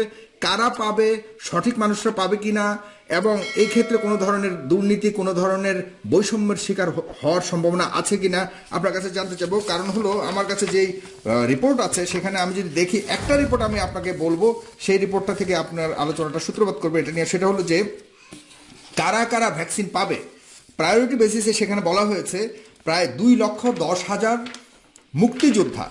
তৌফিক ভাই একটু খেয়াল করে শুনবেন, মুক্তিযোদ্ধা 2,10,000। কিন্তু প্রথম আলো রিপোর্টে একটা রিপোর্ট আমি দেখেছি, সেখানে গত কয়েক বছর যাবৎ মুক্তিযোদ্ধারা যারা ভাতা নিচ্ছে, মানে হলো সর্বোচ্চ চূড়ান্ত সংখ্যা হলো 1,92,000, 1,92,000 যারা ভাতা নিয়েছে প্রতি মাসে। তার মানে 1,92,000 সর্বোচ্চভাবে যদি ধরি যে 1,92,000 কম্প্রাইজড মুক্তিযোদ্ধা আছে। এরপর গত মাসে নভেম্বর মাসে যে ইয়েটা তৈরি করলো তারা, সেখানে আপনার সব মিলিয়ে যে তালিকাটা পেয়েছে সেখানে হলো সংখ্যাটি দাঁড়িয়েছে, তারা পেয়েছে হলো 1,71,000 মাত্র মুক্তিযোদ্ধা। মানে 21,000 মুক্তিযোদ্ধা আগের তালিকা থেকে সরাসরি বাতিল হয়ে গেছে বা তাদেরকে খুঁজে পাওয়া যায়নি, অথবা কোনো না কোনো কারণে তারা ইনক্যাপাবল হয়েছে বা ইনএলিজিবল হয়েছে। এখন আমার প্রশ্ন হলো, এই ভ্যাকসিন যে মুক্তিযোদ্ধাদেরকে 2,10,000 দেওয়ার জন্য যে বরাদ্দ করা হয়েছে, এই 2,10,000 মুক্তিযোদ্ধা কারা? যেহেতু একই মুক্তিযোদ্ধা মন্ত্রণালয়ের যে রিপোর্ট এসছে সেখানে মাত্র 1,71,000 মুক্তিযোদ্ধাদেরকে নির্ধারণ করা হয়েছে এবং পাওয়া গেছে, আর বাকি 2,10,000 যে গ্যাপটা আছে এটা কাদের কাছে যাবে? এখানে কি দুর্নীতির কোনো গন্ধ আমরা পাচ্ছি কিনা? এবং যেখানে লিস্টটুকু যেটা দেখলাম, সেই লিস্টে আমার কাছে মনে হচ্ছে এমনভাবে করা হয়েছে সেখানে বিএনপি জামাতের কোনো স্থান আছে বলে আমার কাছে মনে হয় না। মানে যদিও উল্লেখ করা হয়নি, তো এই বৈষম্য রয়েছে কি বা সম্ভাবনা আছে কিনা আপনার কাছে আমি প্রশ্ন রেখে এই সেগমেন্টের প্রথমে আপনার প্রশ্নের উত্তরটা দেই যে দুর্নীতির সুযোগ আছে কিনা। দেখুন, হত্যাকাণ্ডের জন্য শাস্তি কিন্তু সর্বোচ্চ শাস্তি ফাঁসি, তারপর মানুষ হত্যাকাণ্ড করে। তো আমরা যতদিন মানুষ হিসেবে থাকবো আমরা দুর্নীতি করব, কিন্তু আমাদের কথা হচ্ছে দুর্নীতি করলেও আমি পার পাবো কিনা। এবং এই ব্যাপারে অ্যাটলিস্ট আমি বলতে পারি যে প্রধানমন্ত্রী সর্বোচ্চ তার শ্রম, তার সময়, তার সবকিছু দিয়ে উনি অবজার্ভ করছে স্বাস্থ্য খাতকে। সুতরাং দুর্নীতি করার চেষ্টাটা অনেকেই করবে, কিন্তু আমি বিশ্বাস করি যে প্রধানমন্ত্রী যেহেতু দায়িত্ব নিয়ে এই খাতটাকে নিজে অবজার্ভ করছেন, দুর্নীতিটা করাটা খুব ডিফিকাল্ট হবে, এক নাম্বার। দ্বিতীয় কথা হচ্ছে যে মুক্তিযোদ্ধাদের জন্য বরাদ্দ, এটা কিন্তু তারাই পাবে যারা মুক্তিযোদ্ধা। সুতরাং আপনি বলতে পারেন যে দুর্নীতির সুযোগ আছে কিনা, কিন্তু এখানে প্রভিশনিং করা হয়েছে, তার মানে এই না যে এটা দিয়ে দেওয়া হয়েছে। সুতরাং আমি বিশ্বাস করি যে এখানে মুক্তিযোদ্ধারা পাবেন, এবং যারা নিবন্ধিত মুক্তিযোদ্ধা আছে তাদেরকে ফার্স্ট প্রায়োরিটি দেওয়া হবে, আর তারপর যদি বাকি থাকে তখন সেটা অন্য খাতে দেওয়া হবে। আরেকটা জিনিস আমাদেরকে বুঝতে হবে, সেটা হচ্ছে যে এই যে আমরা ভ্যাকসিনের কথা বলছি, এই ভ্যাকসিনটা কিন্তু সংরক্ষণ করাটা আমাদের দেশে জলবায়ুতে খুবই ডিফিকাল্ট, বিকজ এটা -70 ডিগ্রি তাপমাত্রায় এই ভ্যাকসিনটা সংরক্ষণ করতে হয়। সেক্ষেত্রে অনেক ক্ষেত্রে আমাদেরকে প্রভিশনিংটা একটু বেশি করে করতে হবে, এই কারণে যে আমার কাছে মনে হয় অক্সফোর্ড অ্যাস্ট্রাজেনিকাটা মনে হয় না, সেখানে মাইনাস বা হ্যাঁ -4 রাইট, এই টাইপের, ওটা ওর জন্য ওই টেম্পারেচার প্রয়োজন নেই। হ্যাঁ এক্স্যাক্টলি, বাট কিন্তু তারপরে -4 আমাদের, আমি যেটা এই যে আপনি বলেন যে 3,000 কত কোটি টাকা বরাদ্দটা হয়েছে, এখানে কিন্তু শুধু ভ্যাকসিন কেনার ক্ষেত্রে না, আমি যেটা দেখেছি যে সেখানে ভ্যাকসিন কেনা, ভ্যাকসিন সংরক্ষণ, বিভিন্ন যে হাসপাতালগুলো আছে সেখানে ভ্যাকসিনোলজি একটা ডিপার্টমেন্ট করা, এরকম 11টা খাতে কিন্তু এই বরাদ্দটা দিয়েছে। সুতরাং বরাদ্দটা কিন্তু শুধু ভ্যাকসিন প্রক্রিয়ার জন্য দেওয়া হয়। হ্যাঁ, আমাদের এই ইনফ্রাস্ট্রাকচার, এটা আমি মনে করি শুধু আমাদের দেশে না, আমাদের দেশের জন্য তো অবশ্যই খুব বড় একটা চ্যালেঞ্জ, কিন্তু সারা পৃথিবীতেই কিন্তু একটা চ্যালেঞ্জ, এবং উই আর নট সার্টেন যে এটা এফেক্টিভ কিভাবে হবে, কতটা লাগবে, কতটা অপচয় হতে পারে। তো এই জন্য আমি মনে করি যে গভর্নমেন্ট যেটা করতে চেষ্টা করছে সেটা হচ্ছে যে যতটুকু আমাদের প্রয়োজন তার চেয়ে একটু বেশি হয়তো আমরা প্রকিউর করার চেষ্টা করছি, যাতে সবাই এই ভ্যাকসিনটার আওতায় আসতে পারে। আরেকটা জিনিস হচ্ছে যে আপনি যদি বলেন যে বিএনপি জামাত এই তালিকার মধ্যে নাই, তারা যদি মুক্তিযুদ্ধ না করে থাকে তাহলে তালিকার মধ্যে থাকবে না, তারা যদি মুক্তিযুদ্ধ করে থাকে তালিকার মধ্যে থাকবে। আমাদের গভর্নমেন্টের একটা পলিসি কিন্তু আমরা নিয়েছি, সেটা হচ্ছে মুক্তিযোদ্ধাদেরকে আমি কেন বলেছি কথাটা তৌফিক ভাই, কেন বলেছি কথাটা এই কারণেই, আমি আপনাকে জাস্ট একটা তালিকাটা দিচ্ছি। এই প্রশ্ন, একই প্রশ্ন মারুফ রাজু ভাই আপনার কাছেও বলবো, আপনি এর পরবর্তীতে আপনি বলবেন। জানা গেছে যে মুক্তিযোদ্ধা রয়েছেন 2,10,000 এই তালিকাতে যারা যারা পাবে। এরপরে সরকারি স্বাস্থ্যকর্মী রয়েছে 3 লাখ, বেসরকারি কর্মী রয়েছেন 7 লাখ, স্বাস্থ্য নিয়ে বিভিন্ন এনজিও কর্মী রয়েছেন 1.5 লাখ, গণমাধ্যম কর্মী রয়েছেন 50,000। আমি জানি না এত গণমাধ্যম কর্মী বাংলাদেশে কোত্থেকে আসছে, কিভাবে আসছে, এটা আল্লাহ তাআলা জানেন। জেলা প্রশাসক, উপজেলা নির্বাহী অফিসার সহ বিভিন্ন মন্ত্রণালয়ের প্রায় 5,000 লোক রয়েছে। পুলিশ বাহিনীর সদস্য 2 লাখের উপরে। ক্যান্সার, যক্ষা, ডায়াবেটিসে আক্রান্ত রোগী ধরা হয়েছে 1,02,000-এর মতো। সেনাবাহিনীর জন্য ধরা হয়েছে 3 লাখ। সব কাভার্ড। লাস্ট অপশন হলো সংসদ সদস্য সহ জনপ্রতিনিধি ধরা হয়েছে 70,000। তার মানে পুরো প্রশাসনিক থেকে আমরা করি না, আমরা কিন্তু আওয়ামী লীগ করি, কিন্তু আমরা জনপ্রতিনিধি না। সুতরাং যেখানে আমার জায়গাটা আমি সেটা নিয়ে আমার বাবা মা কবে পাবে সে নিয়েই প্রশ্নটা উঠছে। অবশ্যই আমাদের আগেই পাবে। না, কথা সেটা না, কথা হচ্ছে যে আমরাও কিন্তু জনপ্রতিনিধির মধ্যে পড়ছি না। আপনাকে জনপ্রতিনিধিদের একটা দায়িত্ব আছে কিন্তু আপনি, এবং এটা আমরা স্বীকার করতে করি বা না করি, এটা জনপ্রতিনিধিরা যে ভূমিকাটা নিয়েছে বাংলাদেশে সেটা কিন্তু আসলেই ক্রেডিবল। এবং তারা করোনার মধ্যে যেখানে যেখানে আত্মীয় স্বজনকে দেখেনি, সেখানে জনপ্রতিনিধিরা দাফন কাফন থেকে শুরু করে রোগীদেরকে দেওয়া এবং রোগীদেরকে সাহায্য করা সব বিষয় ছিল কিন্তু। এবং জনপ্রতিনিধি বলতে কিন্তু আমরা শুধু আওয়ামী লীগই বলছি না, কারণ বিএনপির অনেক জনপ্রতিনিধিও আছে। যারা জনপ্রতিনিধি ছিল আমি মনে করি তারা এখানে পার্টিসিপেট করেছে, কিন্তু দলীয়ভাবে বিএনপি পার্টিসিপেশনটা কিন্তু আমরা দেখতে পাইনি, এবং হয়তো করেও ওনারা। এই ব্যাপারে আমি এটা অবশ্যই সমালোচনা করবো যে বিএনপির মতো একটা বড় দল যারা জনগণের সাথে সম্পৃক্ত থেকে রাজনীতিটা করার চেষ্টা করেছে, তাদের একটা ভূমিকা নেওয়া উচিত ছিল। আর যেটা বলছি যে আমরা পাবো কিনা, অনেকেই কিন্তু আপনি দেখবেন যে ভ্যাকসিনের ব্যাপারে অনেকেরই অনীহাও কিন্তু আছে। এমন না যে আপনাকে কোটার মধ্যে আপনি পড়েছেন দেখে আপনি ভ্যাকসিনটা নিবেন, কারণ অনেক ক্ষেত্রে আমরা চিন্তা করছি যে আগে অন্যরা নিক, আগে দেখি ভ্যাকসিনটা কিভাবে কাজ করে। আমি যত আলোচনা করি বা আমরা সামাজিকভাবে যে আলোচনা করছি, অনেকেই কিন্তু আসলে ভ্যাকসিনের ব্যাপারে স্পেশালি বাংলাদেশে তাদের একটা অনীহা আছে, because they are not sure. কারণ ভ্যাকসিনটা তৈরি হচ্ছে আরেকটা দেশে, এখানে সঠিকভাবে আসছে কিনা, এটাকে প্রকিওর করা ঠিক সঠিকভাবে সংরক্ষণ করা গেছে কিনা, এটা একটা বিশাল চ্যালেঞ্জিং ব্যাপার। সরকার এটা এরকম একটা সময়ে এমন ধরনের চ্যালেঞ্জ নিয়েছে, এটা নিঃসন্দেহে অবশ্যই প্রশংসার দাবি রাখে, কিন্তু আমাদের ভয়টা ওইখানে। তবে আমি আপনার কাছে আসছি, একই প্রশ্ন মারুফ রাজু আপনার কাছে গিয়ে করব, কিন্তু আমি কিছু কমেন্টস এখান থেকে নিতে চাচ্ছি। সেখানে ম্যাক্সিমাম কমেন্টস শুরু থেকে আমি দেখতে পাচ্ছি সবাই শুধুমাত্র ব্যারিস্টার তৌফিক ভাইকে উদ্দেশ্য করে লিখছে। সবাই বেশিরভাগই আপনার ভক্ত এখানে। তৌফিক ভাইয়ের জন্য শুভকামনা, অফুরন্ত ভালোবাসা। এরপরে আপনার ব্যারিস্টার তৌফিক ভাই একইভাবে অনেক কথা লেখা আছে। এরপর আমি আরেকটি প্রশ্ন লিখতে চাই, প্রশ্ন না, একজন মতামত করেছেন, যিনি হলেন আরিফা রহমান রুমাল। লিখেছেন, বেগম জিয়া নিজে তার কালো টাকা সাদা করেছেন, তার পুত্ররা টাকা পাচার করেছে, এগুলি প্রমাণিত সত্য কথা। এরপরে আপনার জান্নাত সাজমা শিমু লিখেছে, শিক্ষাখাত ধ্বংস করেছিল নুরুল নাহিদ, আর এখন ধ্বংস হচ্ছে স্বাস্থ্যখাত। আচ্ছা, যাই হোক, বেগম পাড়ার পথে তিনি হাসতে হাসতে পড়েন, আমাদের দেশে অনেকের বাড়ি আছে এবং তাদের ছেলে উজ্জ্বল হোসেন রনি, জান্নাত সাহেব, উজ্জ্বল হোসেন রনি, নূর নবী সরকার, জান্নাতুল ফেরদৌস মা, অনেকে অনেক কথা লিখেছেন। আসলে এত কথা বলতে গেলে আমাদের আজকে অনুষ্ঠান শেষ হবে না। আমি মারুফ রাজু আপনার কাছে যেতে চাই, আপনি বলবেন দয়া করে, আপনার কাছে আপনি কোনো আশঙ্কা করছেন কিনা আমাদের ইমপ্লিমেন্টেশনের ক্ষেত্রে, আপনার কোনো ভয়ের জায়গা আছে কিনা, এবং আপনি কিভাবে দেখছেন? কারণ সরকার এত বড় একটা স্টেপ নিয়েছে হাতে, এটা অবশ্যই প্রশংসার দাবি রাখে। কারণ হলো এমন একটা ক্রাইসিসের মধ্যে, এই চ্যালেঞ্জিং মুহূর্তের মধ্যে যে আমরা প্রায় ওয়ার্ল্ডের বর্তমানে মাত্র পাওয়া শুরু করেছে, এই অবস্থাতে আমরাও পাবো, এটা একটা বিশাল সৌভাগ্যের বিষয়। কিন্তু পাশাপাশি এদিক থেকে যখন সিরাম ইনস্টিটিউট অথবা ভারত গভর্নমেন্ট যখন দাবি করে যে আগে তাদেরকেই দেওয়া হবে, আর এইখানে বাংলাদেশে বা অন্যান্য রাষ্ট্রে কবে যাবে এখনো পর্যন্ত নিশ্চয়তা পাওয়া যায়নি।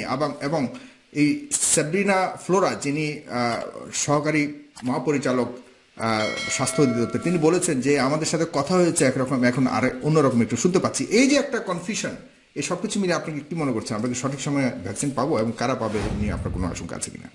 ধন্যবাদ সাগর ভাই। আপনার বিষয়ে যাওয়ার আগে আমি একটা কথা না বললেই নয়। তৌফিক ভাই এটা বলেছেন, আমি একটু আগে একটা দর্শক যে উনি বললেন যে টাকা পাচারের প্রশ্ন, তারেক রহমানের কথা বললো খালেদা জিয়া, এগুলো কিন্তু একটা প্রমাণিত না। আমরা কিন্তু একইভাবে কিন্তু আমাদের কাছে কিন্তু এই ধরনের অনেক খবর আছে এবং পত্রিকাতে এসেছে। প্রমাণের তো দরকার নেই, উনি প্রধানমন্ত্রী আছেন না লন্ডনের মতো জায়গায়, উনি ফ্যামিলি নিয়ে আছেন, টাকা ছাড়া তো উনি ফ্যামিলি নিয়ে থাকার অনেক রকম ব্যবস্থা আছে, এখানে খুব ভালো উন্নত ভাবে থাকেন কিনা কিভাবে থাকেন আপনি তো জানেন না। আমি একটু বলি, তার প্রধানমন্ত্রীর পুত্র সঞ্জয় দাদা জয়ের $300 কোটি টাকা, সেই $300 মিলিয়ন ঘটনা কিন্তু সবাই জানে, এটা কিন্তু প্রমাণিত না, কিন্তু তারপরেও কিন্তু এটা আমি তো জানতে চাইনি। আমাদের প্রধানমন্ত্রীর পুত্রবধূ করতে চাচ্ছেন না, আমরা চাচ্ছি না, আপনারা ওইসব কথা যেতে চান না। বাইরে বড় হয়েছে, বাইরে চাকরি করেছে, বাইরেই আছে। হ্যাঁ, উনি আমেরিকাতেই বড় হয়েছে, উনি চাকরি করে আমেরিকাতে চাকরি সূত্রে আছে। উনি কি পড়াশোনা করেছে আমি জানি না, কারণ ওনার কথাবার্তা শুনলে আমার আসলে বুঝি না। আপনি ইউনিভার্সিটিতে খবর নিলেই হবে। আমি জানি না, অনেক চেষ্টা করে ওনাকে যোগ্য করা যায়নি দলের জন্য, এই জন্য ওনাকে ওখানেই রাখা হয়েছে। উনি তো পার্সিয়াল অটিস্টিক, আমি শুনেছি, আমি জানি না। আপনি বিদেশে থাকেন, আমি ওনার তো বাংলাদেশ থেকে বিজনেস করার দরকার নেই, সেজন্য উনি আসেন না। না দরকার, প্রতি মাসে যদি উনি 2 কোটি টাকা করে বেতন পায়, প্রধানমন্ত্রী তথ্য উপদেষ্টা বিনা বেতনে প্রধানমন্ত্রীর উপদেষ্টা, আপনি একটু খোঁজ নিয়ে রাখেন। এটা তো বিনা বেতনে ওই সময়কার মন্ত্রী, তৎকালীন মন্ত্রী লতিফ সিদ্দিকী, উনি সাংবাদিক সম্মেলনে বলেছে, আমার কাছে সাংবাদিক সম্মেলনে অনেক কথা বলতে পারে, হ্যাঁ, কিন্তু আপনি এটা একটা সরকারি বিল, মন্ত্রী বলছে উনি আমাদের উপদেষ্টা, কোনো সুযোগ নাই এখানে স্পেকুলেশনে উপদেষ্টা হয় না, কিন্তু উনি বিনা বেতনে উপদেষ্টা। সুতরাং আপনার টাকা করেছিল।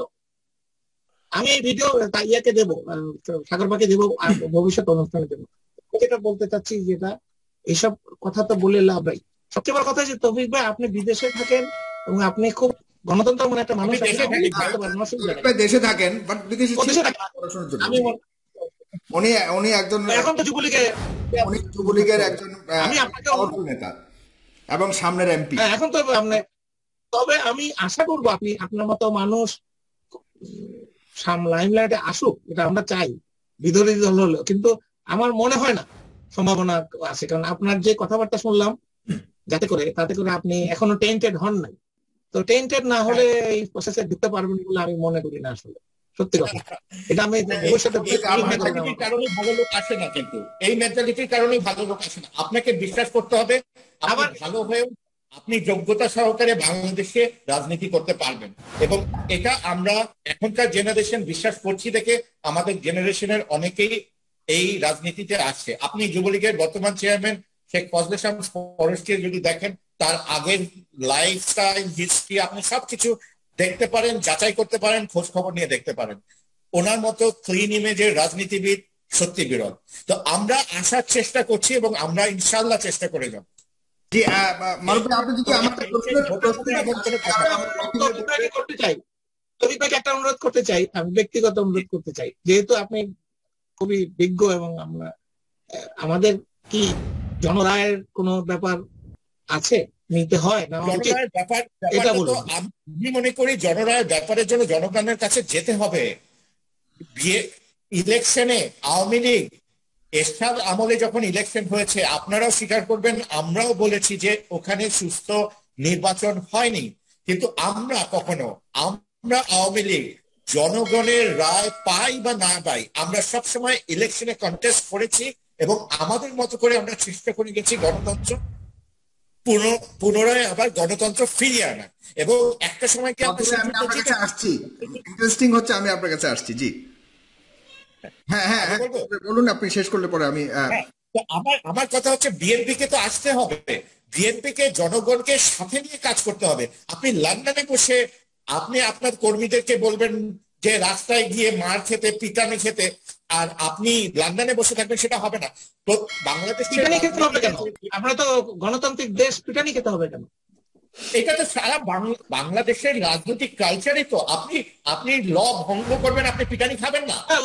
আমি যদি রাজনৈতিক সমাবেশ করি তাহলে আপনি স্বীকার করে নিলেন হরতাল যখন করেছে, আমাদের যারা ভাঙচুর করেছে, আপনি সেটা কি আমরা লিগালি বলছি যে এটা ভাঙচুর করতে হবে কেন? আপনাকে আত্মরক্ষা করতে হলে তো আত্মরক্ষা করতে হলে আপনি পেট্রোল বোমা দিয়ে আপনিও মানুষ পুড়িয়ে মারবেন আর আপনি পিটানি খাবেন না, আপনি এটা কি বলছেন? না, পেট্রোল বোমার প্রশ্ন এখন আসতেছে না তো। আপনি নির্বাচনী যখন আপনার আগের রাতে ভোট নিয়ে নিচ্ছেন, আপনারা এত জনপ্রিয়, এত কিছু করছেন, প্রধানমন্ত্রী পেট্রোল বোমা মারছে না, তাই আসছে না। আমাদের প্রধানমন্ত্রী 18 ঘন্টা কাজ করেন, আপনারা ভোট দেন একটা। নেতা কর্মীরা জেনে গেছে যে আপনারা নেতা কর্মীদের পাশে দাঁড়াবেন না, আপনারা শুধু নির্দেশ দিবেন ক্রিমিনাল অ্যাক্ট করার, এবং আপনারা ক্রিমিনাল অ্যাক্ট করবে এবং কেউ আপনাদেরকে ক্ষমতায় আকাশ থেকে আপনাকে নিয়ে আসবে। কেউ ক্ষমতায় আনতে হবে না। আপনারা খালি পুলিশ আমি ভাই আপনাকে আমি ভ্যাকসিন নিয়ে যে প্রশ্ন করছিলাম, আপনি যদি একটু বলেন, এরপর ওয়াকি আব্দুল্লাহ ভাইয়ের কাছে আমরা কথা শুনবো। জি, ভ্যাকসিন নিয়ে বলতে গেলে, ভ্যাকসিনের আগে তো প্রথমে যে করোনা যখন আসলো, আমরা যারা বিদেশে আছি, যারা বাংলাদেশ, সবাই তো মোটামুটি সেম টাইমে মার্চেই এটা প্রাদুর্ভাব হলো। তারপর থেকে বাংলাদেশের সরকারের যে হাসিনা সরকারের যে সবসময় রাগ ঢাক এই জিনিসটা, এটা কিন্তু এখন কিন্তু অনেকে আওয়ামী লীগের অনেকেও কিন্তু স্বীকার করে যে রিয়েল তথ্যটা দিয়ে দিলে কি অসুবিধা ছিল। এই যে সেক্রেটারিরা উনি প্রতিদিন একটা করে কনফারেন্স করতেন, এবং আমাদের কানাডাতে অনলি আমরা 38 মিলিয়ন পপুলেশন, বাংলাদেশের প্রায় 3 ভাগের 1 ভাগ। তারপরেও আমাদের এখানে আক্রান্ত এবং মৃতের সংখ্যা বাংলাদেশের চেয়ে অনেক বেশি। এতে আমি যদি বলি ঠিক আছে বাংলাদেশ খুব ভালো করছে, তাও যদি হতো মেনে নিতাম, কিন্তু আসল সত্যটাকে লুকিয়ে আপনি করোনায় মারা যাচ্ছে নাকি জ্বরে মারা যাচ্ছে না হার্ট অ্যাটাকে মারা যাচ্ছে কেউ জানে না।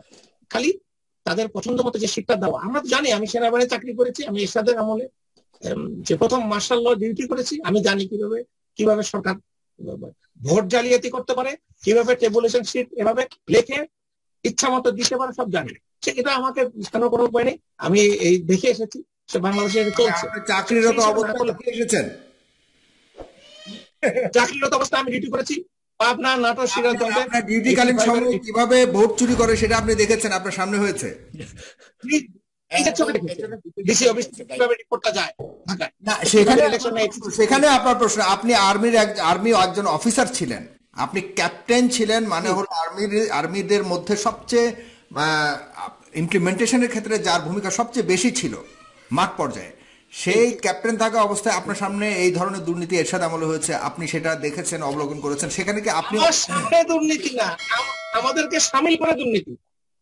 আমরা অত্যন্ত জুনিয়র অফিসার, আমাদের কোনো কিছু আমাদের দেখা ছাড়া, এখানে গার্ড দেওয়া ছাড়া কোনো কিছু না। ডিসি অফিসে কি হচ্ছে, উপর থেকে কি আসতেছে, আমাদের জেনারেল সাহেবরা কি করতেন, সব আমরা দেখেছি, চোখে দেখা। তো এগুলি তো প্রসেস। এরশাদ করেছে বলে আওয়ামী লীগ করতে হবে, বিএনপি কে করতে হবে, তা তো না। আমরা তো গণতান্ত্রিক দল, আমরা গণতন্ত্র পুনরুদ্ধার করেছি 90 সালে, তাহলে আমরা তাহলে একই জিনিস করবো কেন? আমি তো বলছি সেটা আমরা এখন বাংলাদেশে। আপনি অন্য প্রসঙ্গে চলে গেলেন, ওই ওয়াকি ভাইয়ের সূত্র ধরে বলছি, উনি যে নিয়োগ বললেন, যে নিয়োগ দেওয়াটা ইম্পর্টেন্ট, নিয়োগটা খুব ভেরি ইম্পর্টেন্ট। কিন্তু আপনি যে দেশে সেনা প্রধানকে নিয়োগ দিতে হলে ভারতের রয়ের অনুমোদন নিতে হয়, পুলিশ প্রধান ভারতের দিল্লি থেকে হয়ে আসে, অ্যাপ্রুভ হয়ে আসে, সে দেশে আমি প্রধানমন্ত্রী কি আর অন্য তৌফিক ভাই কি? আমরা তো আসলে অনেক বছর দেখিয়েছেন যে বাংলাদেশে আওয়ামী লীগ আসলে ইন্ডিয়া সবকিছু নিয়ে যাবে, এগুলো এখন একটু বন্ধ করেন। হ্যাঁ, বলেন আপনি যেটা বলছেন, আপনি নিজে আর্মিতে ছিলেন, আপনি তো এটা বলতেই পারেন না যে আর্মি চিফ ইন্ডিয়া থেকে পারমিশন নিয়ে আসতে হয়। এটা আপনি কি কথা বলছেন?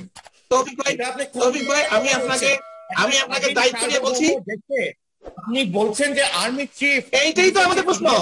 আপনার প্রশ্ন, এটা তো একটা মূর্খ লোক। আরে আপনি আমার প্রশ্ন আপনাকে, তৌফিক ভাই আমি দায়িত্ব নিয়ে বলছি।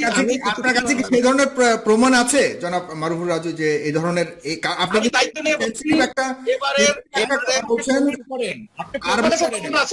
প্রমাণ আছে আপনার কাছে? জেনারেল আজিজ রিটায়ারমেন্টে যাওয়ার কথা ছিল, ওনার যদি এক্সটেনশন আছে, এখন যে সেনাপ্রধান, ওনাকে প্রধানমন্ত্রী নিজেও চেয়েছিলেন উনি রিটায়ারমেন্টে চলে যাবে, ওনার 6 মাস আছে এক্সটেনশনের। বাট 31 ডিসেম্বরে আমার প্রশ্ন, লেফটেন্যান্ট জেনারেল শফিক যিনি ছিলেন CGS, chief of general staff, অত্যন্ত মেধাবী অফিসার। উনি কিন্তু ফরিদপুর অঞ্চলের অফিসার মাদারের উপরে, কিন্তু তাও আমার কোষপাইক বলছি না, তার মতো যোগ্য লোক আমার চোখে এখন পড়ছে না। তাকে কিন্তু প্রমোশন না দিয়ে অবসরে দেওয়া হয়েছে, জেনারেল আজিজকে রাখা হয়েছে। এটা কিন্তু ভাই লেফটেন্যান্ট ভারতের জেনারেল থেকে ডাইরেক্ট প্রমোশনটা তো তখন হবে যখন উনি অ্যাক্টিভ হবেন। ওনাকে লেফটেন্যান্ট জেনারেল থেকে এমনি জেনারেল করে দিবে? এটা তো বাংলাদেশের ইতিহাসে হয়নি। বাংলাদেশের ইতিহাসে যখন লেফটেন্যান্ট জেনারেল থেকে এমন জেনারেল করে কেন? উনি তো সেকেন্ড ইন লাইন আছেন। উনি জেনারেল আজিজের পরেই সিনিয়র মোস্ট। উনি এখনো সেকেন্ড ইন লাইনই উনি রিটায়ারমেন্টে চলে গেছেন 31 ডিসেম্বরে, উনি রিটায়ারমেন্টে চলে গেছেন, ওনার অর্ডার হয়ে গেছে। এখন অন্য কেউ হবেন। যাই হোক, আমি এটা তৌফিক ভাই, আপনি জিনিসটা আপনাদের ভিতরে অ্যাওয়ারনেস করেন এটা, কারণ দেশ আপনার, আপনি দেশেই আছেন, আপনার দেশটা, এটা চোখ বন্ধ করে রাখার উপায় নেই। দিতে গভর্নমেন্ট বাধ্য? আপনি আমাকে এটা বলেন, এটাকে এক্সটেনশনটা কি গভর্নমেন্ট ডিসক্রিশনারি দিতে বাধ্য না, তাহলে ডিসক্রিশনারি না দিতে বাধ্য না, কিন্তু নর্মাল প্রসেসে। ডিসক্রিশন এক্সারসাইজ করবে এখানে তো আমি তো সেটাই বলছি, নর্মাল প্রসেসে তার হওয়ার কথা, কিন্তু নর্মাল প্রসেস তো হবে না। প্রধানমন্ত্রী তাকে পছন্দ করেন, প্রধানমন্ত্রী পছন্দ করেন, হয়নি। এটা গভর্নমেন্ট যদি ডিসক্রিশন এক্সারসাইজ না করে, সেটাকে তো আপনি অ্যালেজ করতে পারেন না। আপনারা সবাই হয়তো সেই জেনারেল আজিজের টেলিফোন কনভারসেশন শুনতে থাকবেন, ওনারা প্রত্যেকেই জেনারেল কর্নেল শহীদ। আমি এ পর্যায়ে একটু ওয়াকিয়া আপনার কাছে যেতে চাই, আপনি ভ্যাকসিন নিয়ে আপনার কাছে যেতে চাই, এরপরে মারুফ রাজু ভাই আপনার কাছে আসবো। খুবই ইন্টারেস্টিং অনেকগুলি ভ্যাকসিন নিয়ে বলিনি, কিন্তু ভ্যাকসিন নিয়ে আপনার বড় দরকার নেই, আপনি উঠিয়েছেন, কমপক্ষে 24 ঘন্টা আলাপ করতে হবে। তবে হ্যাঁ, খুবই গুরুত্বপূর্ণ কথা বলেছেন, সেটার যদি আপনার কাছে প্রমাণ আপনি আছে বলেছেন অন রেকর্ড, আপনার যদি প্রমাণ থাকে আপনি এখনো দেখাতে পারেন, আর যদি না পারেন অবশ্যই আপনি পরবর্তীতে আপনি সেটা করবেন। আমি আপনাকে দেব ভাই। ওকে আব্দুল্লাহ ভাই। হ্যাঁ হ্যাঁ, থ্যাংক ইউ। ভ্যাকসিন নিয়ে দেখেন, এই ভ্যাকসিন নিয়ে আমাদের মূল যে বিষয়টা, আমাদের ডক্টর জাফরুল্লাহ এবং ডক্টর বিজন কুমার শীল, ওনারা অ্যান্টিবডি এবং অ্যান্টিজেন দুটোই আবিষ্কার করেছিলেন। কিন্তু আমাদের প্রধানমন্ত্রী কি করলেন, আমাদের বিজন কুমার শীলকে, যেহেতু উনি সিঙ্গাপুর সিটিজেন কিন্তু বাংলাদেশি উনি, হ্যাঁ, ওনাকে ভিসা পর্যন্ত দিলেন, ওনার ভিসা এক্সটেনশন পর্যন্ত করলেন আমাদের প্রধানমন্ত্রী, ওনাকে দেশ থেকে চলে যেতে বাধ্য করলেন। অথচ উনি কিন্তু অ্যান্টিবডি এবং অ্যান্টিজেন আবিষ্কার করেছিলেন, এবং আমাদের তৌফিক সাহেব, ব্যারিস্টার তৌফিক সাহেব কিন্তু এটা জানেন। হ্যাঁ, আচ্ছা, এখানে এই ঘটনাটা কেন বললাম দেখেন, যে ডক্টর জাফরুল্লাহ বলেছে যে আমরা এই ভ্যাকসিন তৈরি করতে পারবো, এবং শুধু তাই না, আমরা পৃথিবীর ভিতরে অন্যতম ওষুধ তৈরি করি, ওষুধ প্রস্তুতকারক। এবং আমার জীবনের প্রথমে আমি 2001 সনে অ্যাস্ট্রাজেনেকায় কাজ করতাম, অ্যাস্ট্রাজেনেকার যে রিসার্চ এন্ড ডেভেলপমেন্ট, সেখানে আমি কাজ করতাম, বুঝছেন তো। সেখানে আমি দেখেছি যে তারা কিভাবে কাজ করে। এই কথাগুলো এই জন্য বলছি যে আজকে দেখেন, ভ্যাকসিন নিয়ে আপনি সাগর ভাই চিন্তা করছেন, তৌফিক ভাই চিন্তা করছেন, রাজু ভাই চিন্তা করছেন যে হ্যাঁ আমি পাবো কিনা কে জানে, হ্যাঁ, বা কে পাবে না পাবে। কিন্তু আমাদের নিজের ভ্যাকসিন তৈরি করার যে চেষ্টা, সেই চেষ্টাটাই আমরা করিনি। আজকে যদি আমাদের ঢাকা ইউনিভার্সিটি, বুয়েট এবং প্রত্যেকটা ইউনিভার্সিটি যে বায়োকেমিস্ট এবং কেমিস্ট যারা আছে, ফিজিক্স যারা পড়ছে, তাদের সমস্তকে নিয়ে পুরো স্টেডিয়াম, যেটা চায়না করেছে, জাপান করেছে, হ্যাঁ, তাদেরকে নিয়ে যদি ভ্যাকসিন তৈরি করবার জন্য চেষ্টা অবশ্যই করেছি, বাংলাদেশে কিন্তু করেছে যে অলরেডি একটা কোম্পানি করেছে বায়োভ্যাক্স, হ্যাঁ তারা অলরেডি পারমিশন পেয়ে গেছে, বায়োটেক যেটা, হ্যাঁ তারা করেছে। বাট আপনি যেটা দাবি করেছেন সে ধরনের তো করেছে, কিন্তু সরকারি ভাবে ওরকম সহায়তা পায়নি তারা, অথবা তাদের সরকার সহায়তা করেনি, কারণ এটা তো একটা ট্রায়ালের মধ্যে দিয়ে যেতে হয়। ওনারা ট্রায়ালে রাজি ছিলেন না, ওনারা ডাইরেক্ট বাণিজ্যিক ভাবে এটাকে উৎপাদন করতে চাচ্ছিলেন, যেটা কোনো দেশই ওনাদেরকে পারমিশন দিত না। এখানে একটু অ্যাড করি ব্যারিস্টার তৌফিক ভাই, ডক্টর জাফরুল্লাহ এবং গণস্বাস্থ্য থেকে স্পেসিফিকলি বলা হয়েছে যে তাদেরকে এফডিএ অ্যাপ্রুভাল, মানে আমেরিকার যে এফডিএ বা সেটা হলো টেস্টিং এর জন্য, টেস্টিং কিটের জন্য, কিন্তু ভ্যাকসিনের জন্য আমার কাছে মনে হয় না যে গণস্বাস্থ্য কখনো চেষ্টা করেছে, মনে হয় না। না, চেষ্টা করেছে, এবং ডক্টর জাফরুল্লাহ এবং বিজন কুমার শীল তারা বলেছে যে they are capable of making the vaccine. Testing কিটই অ্যাপ্রুভাল পায়নি সরকারের কাছে। ভাই আরেকটা জিনিস, বাইরের দেশ অ্যাপ্রুভ করলে যে আমার দেশ করতে হবে এমন কিন্তু কথা নেই। প্রত্যেকটা দেশের আলাদা আলাদা কিন্তু নর্মস আছে, রেগুলেশন আছে। যেমন আপনি রাশিয়া আলাদা ভাবে ট্রায়াল করেন, না সেটা শুধুমাত্র ডক্টর জাফরুল্লাহর ক্ষেত্রে কিন্তু বেশি অ্যাপ্লাই করা হয়েছে, এটা ঠিক না, আপনার তথ্য ঠিকই আছে, কিন্তু আমাদের দেশে আলোকে যেভাবে অ্যাপ্রুভাল দেওয়া হয়, মানসিকতার উপরে নির্ভর করে অ্যাপ্রুভাল দেওয়া হয়, সেটাও কতটুকু, সেটাই আমি বলছি। ওয়াকি আব্দুল্লাহ ভাই ওটাকে উঠিয়ে আনতে যাচ্ছে যে এই একটা টেস্টিং কিটকেই কিন্তু অ্যাপ্রুভাল দেওয়া হয়নি, just due to the view of the person. ওখানে অ্যাক্টিভিটিটাকে বেশি গুরুত্ব দেওয়া হয়নি। তারপরে আমি আবার বলছি, ওনারা ডাইরেক্ট বাণিজ্যিক ভাবে উৎপাদন করতে চাচ্ছিলেন। আমাদের কথা ছিল যে আপনি ট্রায়াল করেন আগে, এবং ট্রায়াল যদি, because we can't take risk, আপনি এই যে টেস্টিং কিটটা করবেন এখন আপনি অনেকের ভাগ্য। তৌফিক ভাই, এখন যে সিরাম, অক্সফোর্ড অ্যাস্ট্রাজেনিকা এবং সিরাম ইনস্টিটিউট থেকে যেটা আনছেন, এখানে স্পষ্টভাবে দুইটি ব্যাপার আমি আপনাকে বলি। আপনি রিস্কের কথা যেহেতু বলেছেন, যেটা আরএমপি, যেটা রিস্ক ম্যানেজমেন্ট প্ল্যানের মধ্যেও এখানে অনেকগুলি প্রায় 6টা পয়েন্টস দিয়েছে ইয়ে থেকে, বাংলাদেশের রিস্ক ম্যানেজমেন্ট প্ল্যান থেকে। সেগুলিকে কতটুকু আপনার ইমপ্লিমেন্ট করা সম্ভব হবে আমি জানি না, যদিও এ পর্যায়ে মানে এখনো আমাদের হাতে এসে পৌঁছায়নি। এখনই কিন্তু যতটুকু শুনেছি ওষুধ প্রশাসন অ্যাপ্রুভাল দিয়ে দিয়েছে, কিভাবে দিয়েছে টেস্টিং ছাড়া সেটা আমরা জানি না।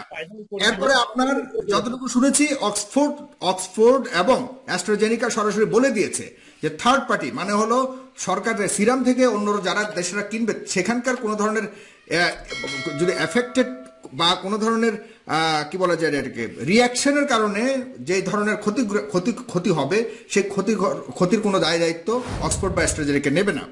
কিন্তু সিরাম এবং ভারতের এই মানুষদেরকে যে ভ্যাকসিনেশন করা হবে সে দায়িত্ব কিন্তু অক্সফোর্ড নিচ্ছে। এই একটা বিশাল গ্যাপ কিন্তু রয়ে যাচ্ছে। আমরা তাহলে কি ধরনের আমাদের কোনো ক্ষতি হলে পরে, কারণ আমরা সরাসরি আগামী 2 মাস পর আমরা বডিতে নিয়ে নিচ্ছি, সেই দায়িত্ব কে নিবে? আমরা যে অক্সফোর্ড থেকে যেটা প্রকিউর করতে যাচ্ছি সেটা অলরেডি আমাদের কোনো এগ্রিমেন্ট হয়েছে। আমরা শিওর, আপনি যদি শিওর হয়ে থাকেন তাহলে আমাকে, আমরা সিরাম থেকে করেছি।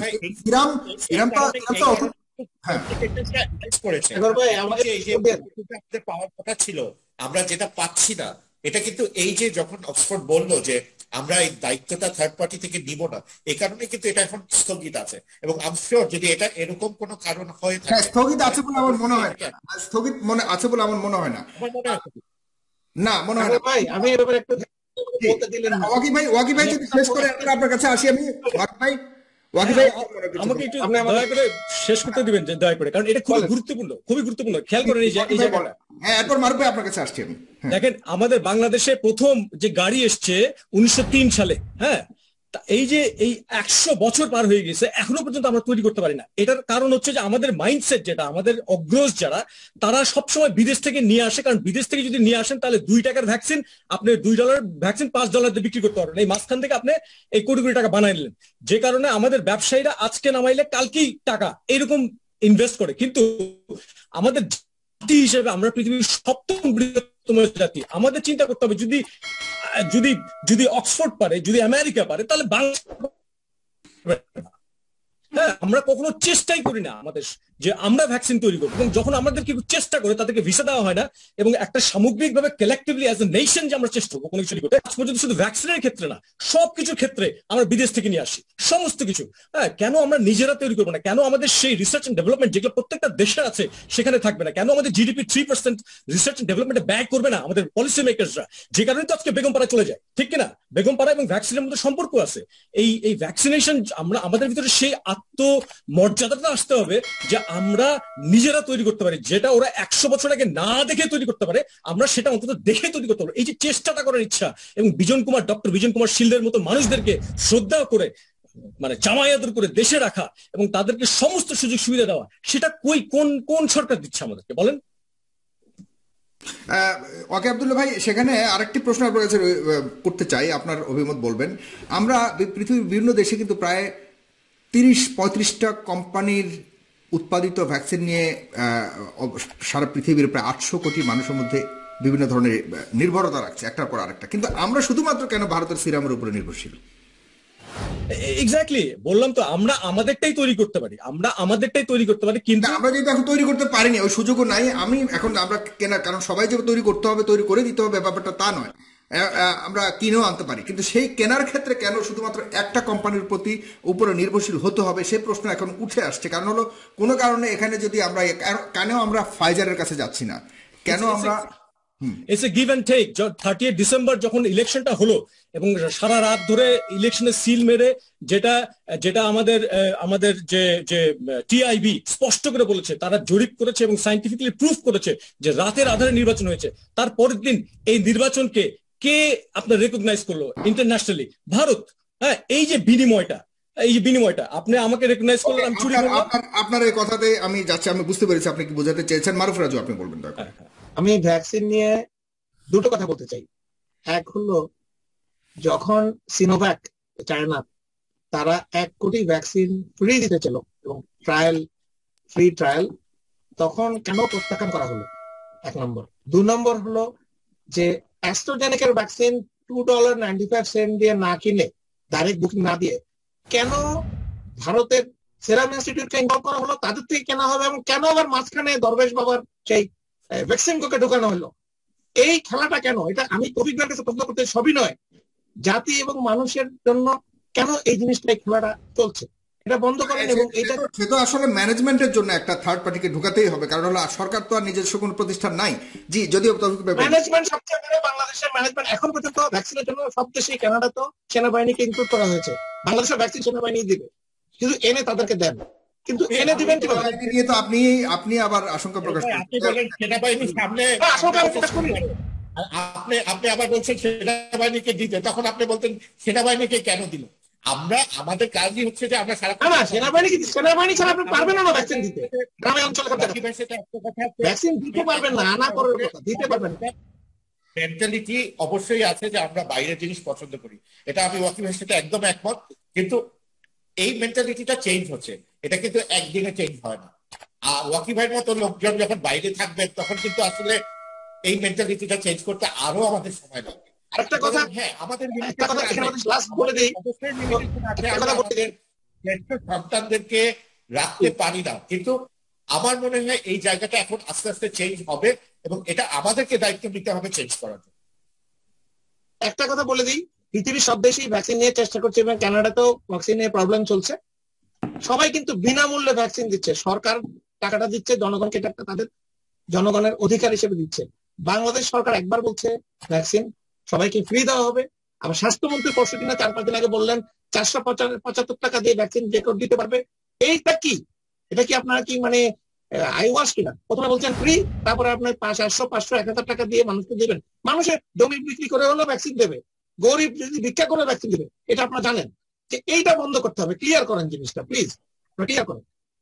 না, সেখানে আবার আমরা কবে ভ্যাকসিন পাবো এই ব্যাপারটা নিয়ে রয়ে গেছে আরো অনেক আশঙ্কা। কারণ হলো ভারতের সেরাম ইনস্টিটিউট বলেছে কিন্তু যে প্রাধিকার ভিত্তিতে কিন্তু ভারত আগে পাবে, কিন্তু আমাদের যেটা আমরা দেখেছি যে সহকারী পরিচালক মহাপরিচালক যে মির্জাদি সাবরিনা ফ্লোরা, তিনি বলেছেন, তিনি আশঙ্কা একটা সন্দেহের জায়গাতে বলেছেন যে আমাদের সাথে চুক্তিতে কিন্তু এরকমই ছিল, ভারতের লোকজন যখন ভ্যাকসিন পাবে বাংলাদেশও একই সময় ভ্যাকসিন পাবে। যদিও এটা অনেক ক্ষেত্রে ইম্পসিবল আমাদের কাছে মনে হয়েছে, কিন্তু চুক্তিতে যদি এরকম হয়েই থাকে তাহলে চুক্তি থেকে পিছিয়ে যাওয়ার কারণটা কি? এখন আমরা কি শুধুমাত্র আর্থিক যখন প্রশ্ন ওঠে তখনই শুধুমাত্র বন্ধু দেশ এবং তাদের কাছ থেকে ভ্যাকসিন নিতে হবে, এবং অলরেডি 500 কোটি টাকা অলরেডি আমরা বরাদ্দ দিয়ে দিয়েছি সিরাম ইনস্টিটিউটকে। আমাদের ভ্যাকসিন নেওয়ার ক্ষেত্রে এখনো আজকের খবরে যেটা বলা হয়েছে যে আমরা আগামী 2-3 মাসে আসলে কখন ভ্যাকসিন পাবো এখনো নিশ্চিত নই। সেক্ষেত্রে আমরা এখনো কি রিস্কের মধ্যে রয়েছে কিনা? দেখুন, সারা পৃথিবী কিন্তু আনসার্টেন কখন কোথায় ভ্যাকসিন পাওয়া যাবে। আমাদের একটা প্রেডিকশন ছিল গত বছর জুন জুলাইয়ের দিকে হবে, অক্টোবরে হবে, এবং আলটিমেটলি এটা কিন্তু ইভেন আমেরিকা তেও মনে হয় জানুয়ারি থেকে শুরু হয়েছে, অক্টোবর ডিসেম্বর থেকে শুরু হয়েছে। তো আমাদের কিন্তু আরেকটা লিমিটেশন যেটা আছে, যে কারণে এই আনসার্টেনিটিটা চলছে, সেটা হচ্ছে যে আমি ভ্যাকসিন আনলেই চলছে না, এটা কিন্তু আমাকে ভ্যাকসিনটা আবার সঠিকভাবে রাখতেও হবে। এবং আমাদের এই যে ইনফ্রাস্ট্রাকচারের যে অভাব, সেটাও কিন্তু একটা ফ্যাক্টর যে আমরা কবে ভ্যাকসিন পাবো। আর আরেকটা জিনিস হচ্ছে যেটা আপনি উত্তরটা দিলেন, যে অনেক সময় থার্ড পার্টিকে ইনভলভ করতে হয় ম্যানেজমেন্টের জন্য, উইচ ইজ ট্রু। এখন ভ্যাকসিন ব্যাপারে অনেকের রিজার্ভেশন থাকতে পারে, কিন্তু আমার মনে হয় না যে অন্য ওষুধ কোম্পানিগুলো এখানে এসেছে কিনা, বা অন্য ওষুধ কোম্পানিগুলো ম্যানেজমেন্টের চেষ্টা করেছে, এটা আমি ঠিক জানি না। বাট অবশ্যই আমরা মনে করি যে এই ভ্যাকসিনের ক্ষেত্রে যেহেতু প্রধানমন্ত্রী এটা ডাইরেক্ট উনি তদারকি করছেন, এখানে আমার মনে হয় না এখানে অন্য কিছু হবার সম্ভাবনা আছে। বাট অবশ্যই আমরাও আমাদের পার্টি থেকে আমরাও চেষ্টা করব যে এই ব্যাপারে যাতে সচেতন থাকি আমরা, যাতে অ্যাটলিস্ট ভ্যাকসিনের ক্ষেত্রে সব মানুষ একইভাবে একই সময় এই ভ্যাকসিনটা পেতে পারে। জি, এই আশা আমরাও ব্যক্ত করি। আমরা অনুষ্ঠানের প্রায় শেষ প্রান্তে, দর্শক আপনারা অবশ্যই শেয়ার করবেন এবং আমার এই পেজটাকে এবং আমাদের যে ইউটিউব চ্যানেলটি আছে সেটাকে সাবস্ক্রাইব করবেন। আমি মারুফুর রাজু আপনার কাছে গিয়ে শেষ করব ওয়াকি আবদুল্লাহ ভাইকে দিয়ে। মারুফুর রাজু, আপনার কাছে শেষ প্রশ্ন করছি, যেটা ওয়াকি আবদুল্লাহ ভাই অনেকটাই আশঙ্কা করে বলেছেন যে রাজনৈতিক একটি স্বার্থ এখানে সংশ্লিষ্ট রয়েছে, একটি যুক্ত রয়েছে মানে ভারতের সাথে এই ডিলটা করার ক্ষেত্রে।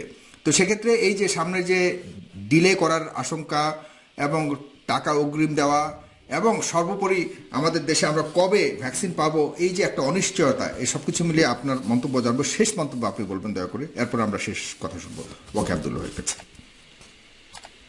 ভ্যাকসিনের বিষয়টা তো এখন মোটামুটি পরিষ্কার হয়ে গেছে যে ভারতের সেরাম ইনস্টিটিউট অলরেডি তাদের সাংবাদিক সম্মেলন করে ঘোষণা দিয়ে দিয়েছে যে তাদের নিজের দেশে না দেওয়ার আগে কোনো জায়গায় তারা ভ্যাকসিন এক্সপোর্ট করতে পারবে না। সেটা অ্যাস্ট্রাজেনেকার ভ্যাকসিন এনে হোক, নিজে বানিয়ে যদি ভ্যাকসিন, আমরা কেন, এটা কিন্তু আমাদের এই মুহূর্তে আমার মনে হয় বাংলাদেশের উচিত যে সিনোভ্যাক, চায়নার বা ইভেন রাশিয়ার যেটা তারা করেছে এগুলাকে গবেষণা করা, এগুলাকে চেক করা করে সেখান থেকে সস্তায়, এটা ভালো। বাংলাদেশের জনসংখ্যা তো অনেক বেশি, 18 কোটি। 18 কোটির জন্য একটা কোম্পানির উপর ডিপেন্ড করা ঠিক হবে না। এটা 2-3টা কোম্পানির সাথে, যদিও বাংলাদেশের টাকার কোনো অসুবিধা নেই, টাকা এগ্রিমেন্ট করে একটা সাপ্লাই চেইন সৃষ্টি করা, যার থেকে অ্যাটলিস্ট ভ্যাকসিনটা আসে। এখনো তো ভ্যাকসিন আসেনি, শুরু হয়নি। তো ভ্যাকসিন যদি শুরু না হয় তাহলে তো আপনার শেষ হওয়ার কোনো প্রশ্ন নেই।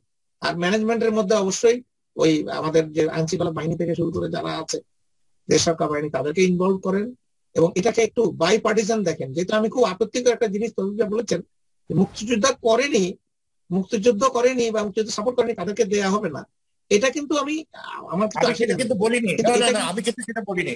আমি বলেছি যে মুক্তিযোদ্ধারা প্রায়োরিটি পাবে এবং এটা আমাদের গভর্নমেন্টের পলিসি। আপনি বলছেন বিএনপি জামাতের কথা, যাই হোক, এগুলো যেন না হয়। ঠিক আছে, আপনারা আগে ভ্যাকসিন নেন, আওয়ামী লীগ যারা আছেন, আওয়ামী লীগ করেন, তারা আগে ভ্যাকসিন নেন, কিন্তু বাকিদেরকে পরে দেন। আমরা পরে দিব, এটা দেওয়া হবে না অমানবিক। কারণ কানাডাতে কালকে পরশুদিন দেখলাম যে কোন একটা জেলখানায়, সাগর ভাই দেখেছেন বোধহয়, 200 ওখানে বোধহয় একটু প্রাদুর্ভাব দেখা গেছে, 200 ইনমেটকে মানে কয়েদিকে ভ্যাকসিন দেওয়া হবে জরুরি ভিত্তিতে। এটাকে নিয়ে অনেক সমালোচনা হচ্ছে যে ওদেরকে কেন দেওয়া হচ্ছে আগে, কিন্তু ওদের গুলো মানবতা আগে। তো আমরা এই পথে যাই না কেন? একটা কথা সবচেয়ে বড় কথা, ইম্পর্টেন্ট, দুঃখজনক, সবকিছু প্রধানমন্ত্রী করতে হবে কেন? তৌফিক ভাই এটা বলেন। দেশের সমস্ত আপনাদের দল থেকে শুরু করে সরকারের সমস্ত লোকজন যদি ফাংশন ঠিক মতো করে, প্রধানমন্ত্রী হস্তক্ষেপ করলে ওটা হয়, আর না হলে হয় না। এটা কিন্তু প্রধানমন্ত্রী আছেন বা আছেন, এটাও তো একটা বড় ধরনের ব্যাপার যে প্রধানমন্ত্রী তো শুধুমাত্র এটা ওনার জন্য ঠিক আছে, অবজার্ভ করছেন, মনিটর করছেন, অবশ্যই এটা তো প্রশংসার। এই জন্য তো টাকা পাচার হয়। এখানে কিন্তু আমার একটা এক্সপ্লেনেশন আছে এই জিনিসটা সবকিছু প্রধানমন্ত্রী কেন করতে হয়। এখানে কিন্তু সেই ওয়াকি ভাই সেই কথাটা কিন্তু প্রধানমন্ত্রী তদারকি করেন সবকিছুকে, এটা তো অবশ্যই তদারকি কেন করতে হয়? কারণ যখন নিয়োগ দেন তখন ওনারা জেনে শুনে অযোগ্য লোককে নিয়োগ দেন, যে লোকগুলি একটু ওনাদেরকে খুব ভালোভাবে একটু পালিশ করতে পারে।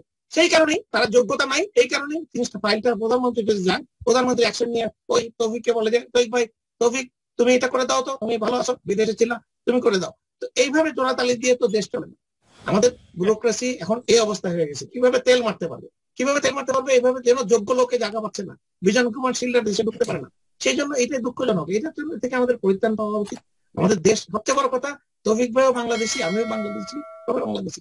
আমাদের প্রতিষ্ঠানগুলোকে আপনারা বাঁচান। নির্বাচন কমিশন বলেন, সবাই বলছে এখন 42 জন বিশিষ্ট নাগরিক, তারাও সবাই মুক্তিযুদ্ধের সপক্ষের।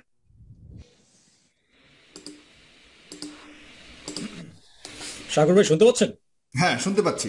মারুফ রাজু ভাই মনে হয় স্টাক হয়ে গেছেন, তার কোনো সমস্যা হচ্ছে।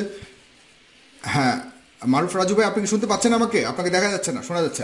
এই যে দেখছি এসে গেছে। জি জি, সরি, তো আমি শেষ করে দিচ্ছি। আমি আপনাদের সময় কম, সবাই এটা আমি একটা অনুরোধ তৌফিক ভাইয়ের মাধ্যমে, বাংলাদেশের যারা সরকারি দল আছেন, যারা এখন ক্ষমতায় আছেন, ক্ষমতা কোনোদিন চিরস্থায়ী না, এটা মনে রাখবেন। যদি মানুষকে খুশি করতে পারেন, মানুষ ভালোবাসা আপনাদেরকে বারবার ভোট দেবে, কিন্তু অ্যাটলিস্ট ভোটটা আয়োজন করেন। আমি তৌফিক ভাইয়ের কাছে আশা করি উনি বুকে হাত দিয়ে বলতে পারবেন যে উনি জিনিসটাকে বোঝেন এবং উনি এটা, ওনার করা সম্ভব না, অ্যাটলিস্ট উনি যদি এটা বোঝেন এবং একটু বলেন, এতে করে আস্তে আস্তে অ্যাওয়ারনেস হবে।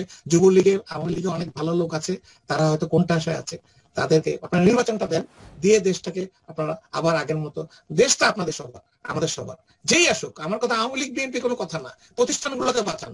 এই যে আজকে আমেরিকায় পরশুদিন যে ঘটনা হয়ে গেল, ওরা কিন্তু যত কিছু হোক, এন্ড অফ দ্য ডে তারা কিন্তু দে স্ট্যান্ড ফর দ্য ডেমোক্রেসি। ওই আপনার ভাইস প্রেসিডেন্টও কিন্তু স্যার ট্রাম্পের সাথে থাকেনি, সে শেষ পর্যন্ত বলছে না আমি I am with the constitution. তো আপনারা এটা করেন, আপনার বিবেকের কাছে দায়বদ্ধ থাকেন না। আপনাদের ছেলেমেয়েরা এক সময় যে আপনি নিজেকে প্রশ্ন করবেন, আমি তো এটাকে সমর্থন করছিলাম, যে যে কোনো কারণে সত্যকে। ধন্যবাদ।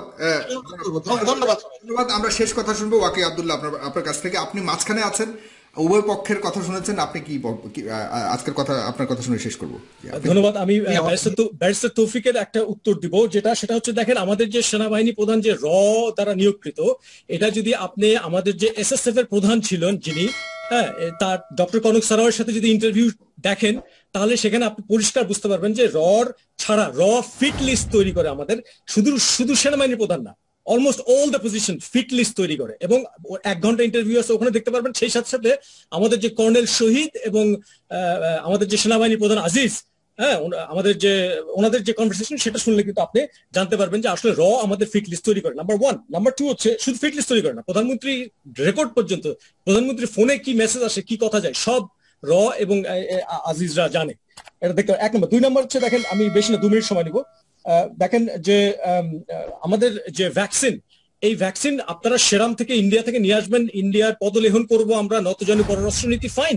But at the same time দয়া করে অনুরোধ করি, হ্যাঁ, দেশের মানুষের জন্য, বাংলাদেশি হিসেবে মুক্তিযুদ্ধের যে মানুষরা জীবন দিয়েছে এই দেশের আত্মমর্যাদার জন্য হলেও, আমাদের নিজস্ব একটা বাহিনী থাকা উচিত, বায়োকেমিস্ট বাহিনী, হ্যাঁ, যেটা আমরা doctor Yunus, doctor Zafrullah, doctor Bijon Kumar শীলকে প্রধান করে সারা বাংলাদেশের যে বেস্ট এবং ব্রাইটেস্ট যে কেমিস্টরা আছে তাদেরকে একত্রিত করে আমরা ইন প্যারালাল আমরা ট্রাই করতে পারি যে এবং সেটা কালকে থেকে শুরু হওয়া উচিত। এবং ব্যারিস্টার তৌফিককে আমি হাত জোর করে বলবো যে আপনার যেহেতু প্রধানমন্ত্রীর পরিবারের আপনি প্রধানমন্ত্রীকে এটা অনুরোধ করবেন, হ্যাঁ, যাতে করে আমরা নিজেরাও একটা চেষ্টা করতে পারি, নিজেরাও ট্রাই করতে পারি, শুধুমাত্র ভারতের উপর যেন নির্ভর করে না থাকি। তৃতীয়ত যেটা দেখেন, ডক্টর ব্যারিস্টার তৌফিক বললেন যে আপনাদের মতো মানুষরা বিদেশে আছে। দেখেন আমি দেশে গিয়েছি, দেশে যে আমি বিশ্ববিদ্যালয়ে শিক্ষকতা করতাম এবং রাজনীতি করতাম। বিএনপির সময় যখন আমি বিএনপির দুর্নীতি দেখে বেগম খালেদা জিয়ার বিরুদ্ধে দাঁড়িয়েছিলাম বগুড়া সদর আসন থেকে, তখন আমাকে তারা কিডন্যাপ করে নিয়ে যায় এবং সাথে কাগজে সিগনেচার করে। এরপরে 2012 সালে যখন আওয়ামী লীগের সময় আমি দাঁড়াচ্ছিলাম 2014 সালের ইলেকশনের জন্য, তখন 2012 সালে আমাকে পেটে চাকু মারে, মাথায় রামদা মারে, তখন বাধ্য হয়ে আমাকে ইংল্যান্ডে আবার চলে আসতে হয়, বুঝতে পারছেন। এবং ফাইনালি একটা কথা, যেটা আমি হচ্ছে ভেজিটেরিয়ান, হ্যাঁ, 7 বছর হলো ভেজিটেরিয়ান। এবং এই ভ্যাকসিন ছাড়া পৃথিবীতে একটা দেশ আছে, যে দেশের নাম হচ্ছে ভুটান, আমাদের পাশের দেশ, আমাদের পাশের দেশ। সে দেশে আজ পর্যন্ত একজনও মারা যায়নি, বুঝতে পারছেন কেন? কারণ তারা ভেজিটেরিয়ান। আপনারা যদি ভেজিটেরিয়ান হন এবং কাঁচা জিনিস খান, হ্যাঁ, রেড মিট না খান, তাহলে তাদের করোনার সম্ভাবনা খুবই কমে যায়। এবং তিব্বত এবং ভুটান এটা একটা উদাহরণ, হ্যাঁ। এই কথাটাকে আমি শেষ করছি, যাতে করে আমাদের দেশে ভ্যাকসিন তৈরি করতে পারি। ধন্যবাদ সবাইকে, তৌফিক ভাই এবং মারুফ ভাই এবং সাগর ভাই। আমি আর কয়েকটা জাস্ট, এখানে প্রায় 400-450 কমেন্টস এসছে, সেখান থেকে সবার তো সব কমেন্ট পড়া সম্ভব না। আমি জাস্ট কয়েকটা কমেন্টস পড়ে আমি অনুষ্ঠান আজকে শেষ করব। বশির বিন আশরাফ তিনি লিখেছেন, তারেক জিয়া তো এমন একজন ব্যক্তি যার মা বাবা প্রধানমন্ত্রী, তিনি তো লন্ডনের মতো জায়গাতে থাকার অধিকার রাখেন, কিন্তু আমরা তো দেখতে পাচ্ছি বাংলাদেশের টুকাই মাস্তানরা আওয়ামী লীগ করে, এখন রাতারাতি আঙ্গুল ফুলে কলা গাছ।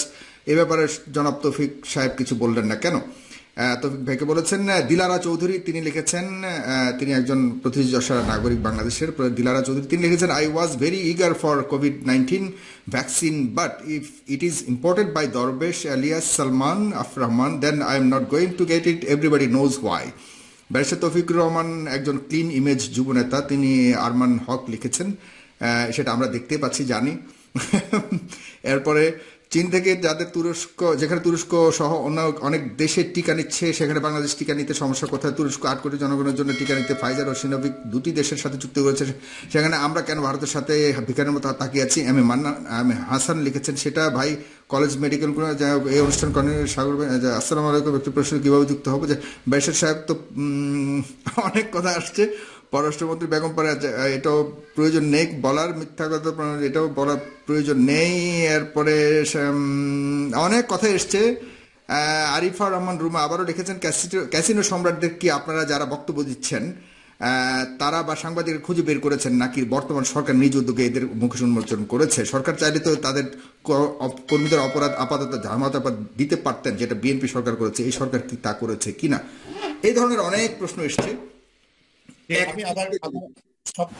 আমি শেষ করছি, কিন্তু একটা বিষয় আমি বলবো যে কনক সারোয়ার বা এক্স ওয়াই জেড কি বললো, ইটস নট অথরিটেটিভ। সুতরাং আমরা এই জায়গা থেকে একটু সরে আসি। আরেকটা জিনিস হচ্ছে, হ্যাঁ আমাদের দায়িত্ব আছে, কিন্তু সাথে সাথে কিন্তু প্রত্যেকটা ক্ষেত্রে বিরোধী দলেরও দায়িত্ব থাকে। আজকে ওয়াকি ভাই বলছিলেন যে ওয়াকি ভাই না বা রাজু ভাই বলছিলেন ডেমোক্রেসি আছে, কারণ হচ্ছে বিরোধী দলও কিন্তু সেখান থেকে তাদের যে দায়িত্ব সেটা সঠিকভাবে পালন করছে। তো এটা এমন আমি বলবো না যে আমরা 100% সঠিকভাবে পালন করতে পারি, অনেক ক্ষেত্রে আমরা পারি না, কিন্তু আমাদের সবার উচিত বিরোধী দল এবং সরকারি দল, আওয়ামী লীগ, সরকার, বিএনপি, সবাই যারা আমরা বাংলাদেশের নাগরিক একসাথে একটা প্ল্যাটফর্মে দাঁড়াই। আমি বিশ্বাস করি আমাদের বর্তমান প্রধানমন্ত্রী চান যে বাংলাদেশ একটা উন্নত বিশ্বে যাক। ওনার কমিটমেন্ট বাংলাদেশের ক্ষেত্রে এটা আসলে আনপ্যারালাল, এবং আমি বিশ্বাস করি যে বিরোধী দল যদি দায়িত্বশীল আচরণ করে অবশ্যই আওয়ামী লীগ সেটাকে সুযোগ দেবে এবং তাদের সাথে কাঁধে কাঁধ মিলিয়ে বাংলাদেশকে এগিয়ে নিয়ে যাবে। মারুফ ভাই 30 সেকেন্ড। আজকের ধন্যবাদ। তৌফিক ভাইয়ের কথাটা অনেক গতিশীল এবং সুন্দর, শুনতে ভালো লাগে। এবং আমি জানতাম না উনি প্রধানমন্ত্রীর, মাননীয় প্রধানমন্ত্রীর পরিবারের লোক, তাই ওনার মাধ্যমে আপনারা ওনাকে বলেন, উনি তো একা সবকিছু করতে পারবেন না, আর ওনার যা সাঙ্গপাঙ্গ আছে তারা সবাই আমার মনে হয় ওনাকে ব্যবহার করছেন। স্পেশালি যারা 75-এর বঙ্গবন্ধু হত্যার, শেখ মুজিব হত্যা জড়িত ছিল তার অনেক লোক, তাদেরকে বলেন এদেরকে সরিয়ে দিতে এবং দেশের জন্য কাজ করতে, এবং যেন নির্বাচন উনি দেন। আমার মনে হয় উনি দিতে চান, এবং এখন আজকাল একটু বলেন নির্বাচনটা যেন প্লিজ দেন। এবং আরেকটা বিষয়, আপনারা যেভাবে চাচ্ছেন এভাবে চেয়ে কখনো নির্বাচন কোনো দেশে অনুষ্ঠিত হয়েছে কিনা আমি জানি না। যাক, এটা আরেকটা বিষয়, অন্যদিন আলাপ করবে এই বিষয়। ওয়াকি আব্দুল্লাহ, আন্দোলন ছাড়া হতে পারে, আন্দোলন কেন করতে হবে? বিবেকও আছে, ওনাদের বিবেকও তো রাজনৈতিক মাঠেই আসলে রাজনৈতিক সমাধান হয়। আমি তো বলছি না যে নির্বাচন হলে বিএনপি আসবে এমন কোনো কথা চাচ্ছেন। জি ওয়াকি, মানে কথা শেষ করুন। নির্বাচনটা এটাই আমরা আমাদের কামনা, বাংলাদেশে এগিয়ে যায়। দেশের মানুষের প্রতি আমার একটা অনুরোধ থাকবে। দেখেন, ডিএফআইডি এবং ইউএসএইড গত মাসে একটি জরিপ করেছে ঢাকার প্রায় 30টা ওয়ার্ডে। হ্যাঁ, সেখানে জরিপ করে তারা প্রমাণ করেছে যে ঢাকার প্রায় 45% মানুষ আপনার করোনা আক্রান্ত। ঢাকার 45% মানুষ, মানে ঢাকার প্রায় অর্ধেক মানুষ করোনা আক্রান্ত। হ্যাঁ, এই ক্ষেত্রে যদি আগামী 21শে ফেব্রুয়ারির ভেতরে আমাদের এই সরকার কোনো ড্রাস্টিক মিরাকুলাস মেজার না নেয় যাতে নিজের পায়ে আমরা নিজেরা দাঁড়াতে পারি, তাহলে আমাদের উচিত 21শে ফেব্রুয়ারি আমাদের তত্ত্বাবধায়ক সরকারের জন্য একটি আন্দোলন তৈরি করা, যাতে করে 21শে ফেব্রুয়ারি আমরা নতুন একটা সরকার নিয়ে আসতে পারি এবং নতুন ভাবে আমাদের দেশকে গড়ে তুলতে পারি, যাতে করে আত্মমর্যাদা নিয়ে এবং আত্মনির্ভরশীল হয়ে, কারোর উপর নির্ভরশীল না হয়ে, আমরা নিজেদের পায়ে নিজে নির্ভরশীল হয়ে মাথা উঁচু করে এই দেশের প্রত্যেকটা মানুষকে আমরা ভ্যাকসিনেট করতে পারি এবং মাথা উঁচু করে আমরা পৃথিবীর শুধু এই দেশ না অন্য দেশকেও সাহায্য করতে পারি। ধন্যবাদ। দর্শক, আপনারা দীর্ঘক্ষণ আজকের অনুষ্ঠানে, আমি নিজে উপভোগ করেছি। আমি কোনো অনুষ্ঠানে আসলে এত উপভোগ করি না, কারণ এখানে যারা আছেন এত সুন্দর করে তারা একে অপরের সাথে খুব মেনটেন করে কথা বলেছেন। উপভোগের জন্য আসলে এই ধরনের অনুষ্ঠান আমি খুব খুব মানে রেয়ার অনুষ্ঠান হয় যেটা আমি নিজেও উপভোগ করি। দর্শক, আপনারা জানেন যে দুটো সেগমেন্ট আজকে আমি আলোচনা করেছি। একটা হলো দুর্নীতি, আর্থিক দুর্নীতি, আরেকটি হলো আমাদের সেবা প্রাপ্তির আশঙ্কা, যেটা ভ্যাকসিন নিয়ে কথা বলেছি। একটা আরেকটার সাথে কিন্তু খুবই রিলেভেন্ট। আপনারা যদি একটু চিন্তা করেন, $8 বিলিয়ন যখন বিদেশে পাচার হয়ে যায়, একটাবার চিন্তা করুন যদি এই $8 বিলিয়ন দিয়ে আমরা রিসার্চ করতাম, আমরা নিজেদের মতো করে যদি সেরকম সেট আপ করতাম, আমাদের দেশেই অনেক আগেই ভ্যাকসিন তৈরি করা সম্ভব হতো। $8 বিলিয়ন লাগতো না। অথবা বিদেশ থেকেও যদি আমরা আনতাম, তাহলে ঘরে ঘরে গিয়ে এক একটি ভ্যাকসিন প্রদান করার জন্য একজন লোক নিয়োগ করা যেত, নির্দ্বিধায় 16 কোটি মানুষকে উইথিন ভেরি শর্ট টাইম আমরা ভ্যাকসিনেটেড করতে পারতাম। কিন্তু দুর্ভাগ্যের বিষয়, শুধুমাত্র দুর্নীতি এবং আমাদের অব্যবস্থাপনার কারণে আমরা সঠিক সময়ে সঠিক যে প্রয়োজন আমাদের সেটা আমরা পাই না। এবং বর্তমান সরকার যে ব্যবস্থা নিচ্ছে, যে উদ্যোগ নিয়েছে, আমি আশা করি প্রধানমন্ত্রী যদি ইচ্ছা করেন যে দুর্নীতির ঊর্ধ্বে গিয়ে এবং বৈষম্যের ঊর্ধ্বে গিয়ে প্রত্যেকটি নাগরিকের যত দ্রুত সম্ভব ভ্যাকসিনেট করার তিনি যদি চান, অবশ্যই সম্ভব। সেজন্য আমাদের সবাইকে একসাথে কাজ করতে হবে। তৌফিক ভাই যেটা বলেছেন, দুর্নীতি বলুন, সমাজের যে কোনো ধরনের অসঙ্গতি বলুন, এটাকে দূর করতে হলে আমাদের সবাইকে ঐক্যবদ্ধভাবে কাজ করতে হবে এবং সবাই ঐক্যবদ্ধ হয়ে সামনের দিকে সঠিক সুন্দর বাংলাকে গড়বার জন্য একসাথে কাজ করবেন, এই আশা ব্যক্ত করে ফেস দ্য পিপলের সাথে থাকার জন্য সবাইকে আহ্বান জানিয়ে এবং আমার পেজ এবং ইউটিউব চ্যানেলটিকে সাবস্ক্রাইব করার আহ্বান জানিয়ে আজকে এই অনুষ্ঠান এখানে শেষ করছি। ধন্যবাদ সবাইকে, ভালো থাকবেন। ওয়াকি আব্দুল্লাহ ভাই, মারুফ রাজু ভাই এবং তৌফিক ভাই, আসসালামু আলাইকুম। ধন্যবাদ।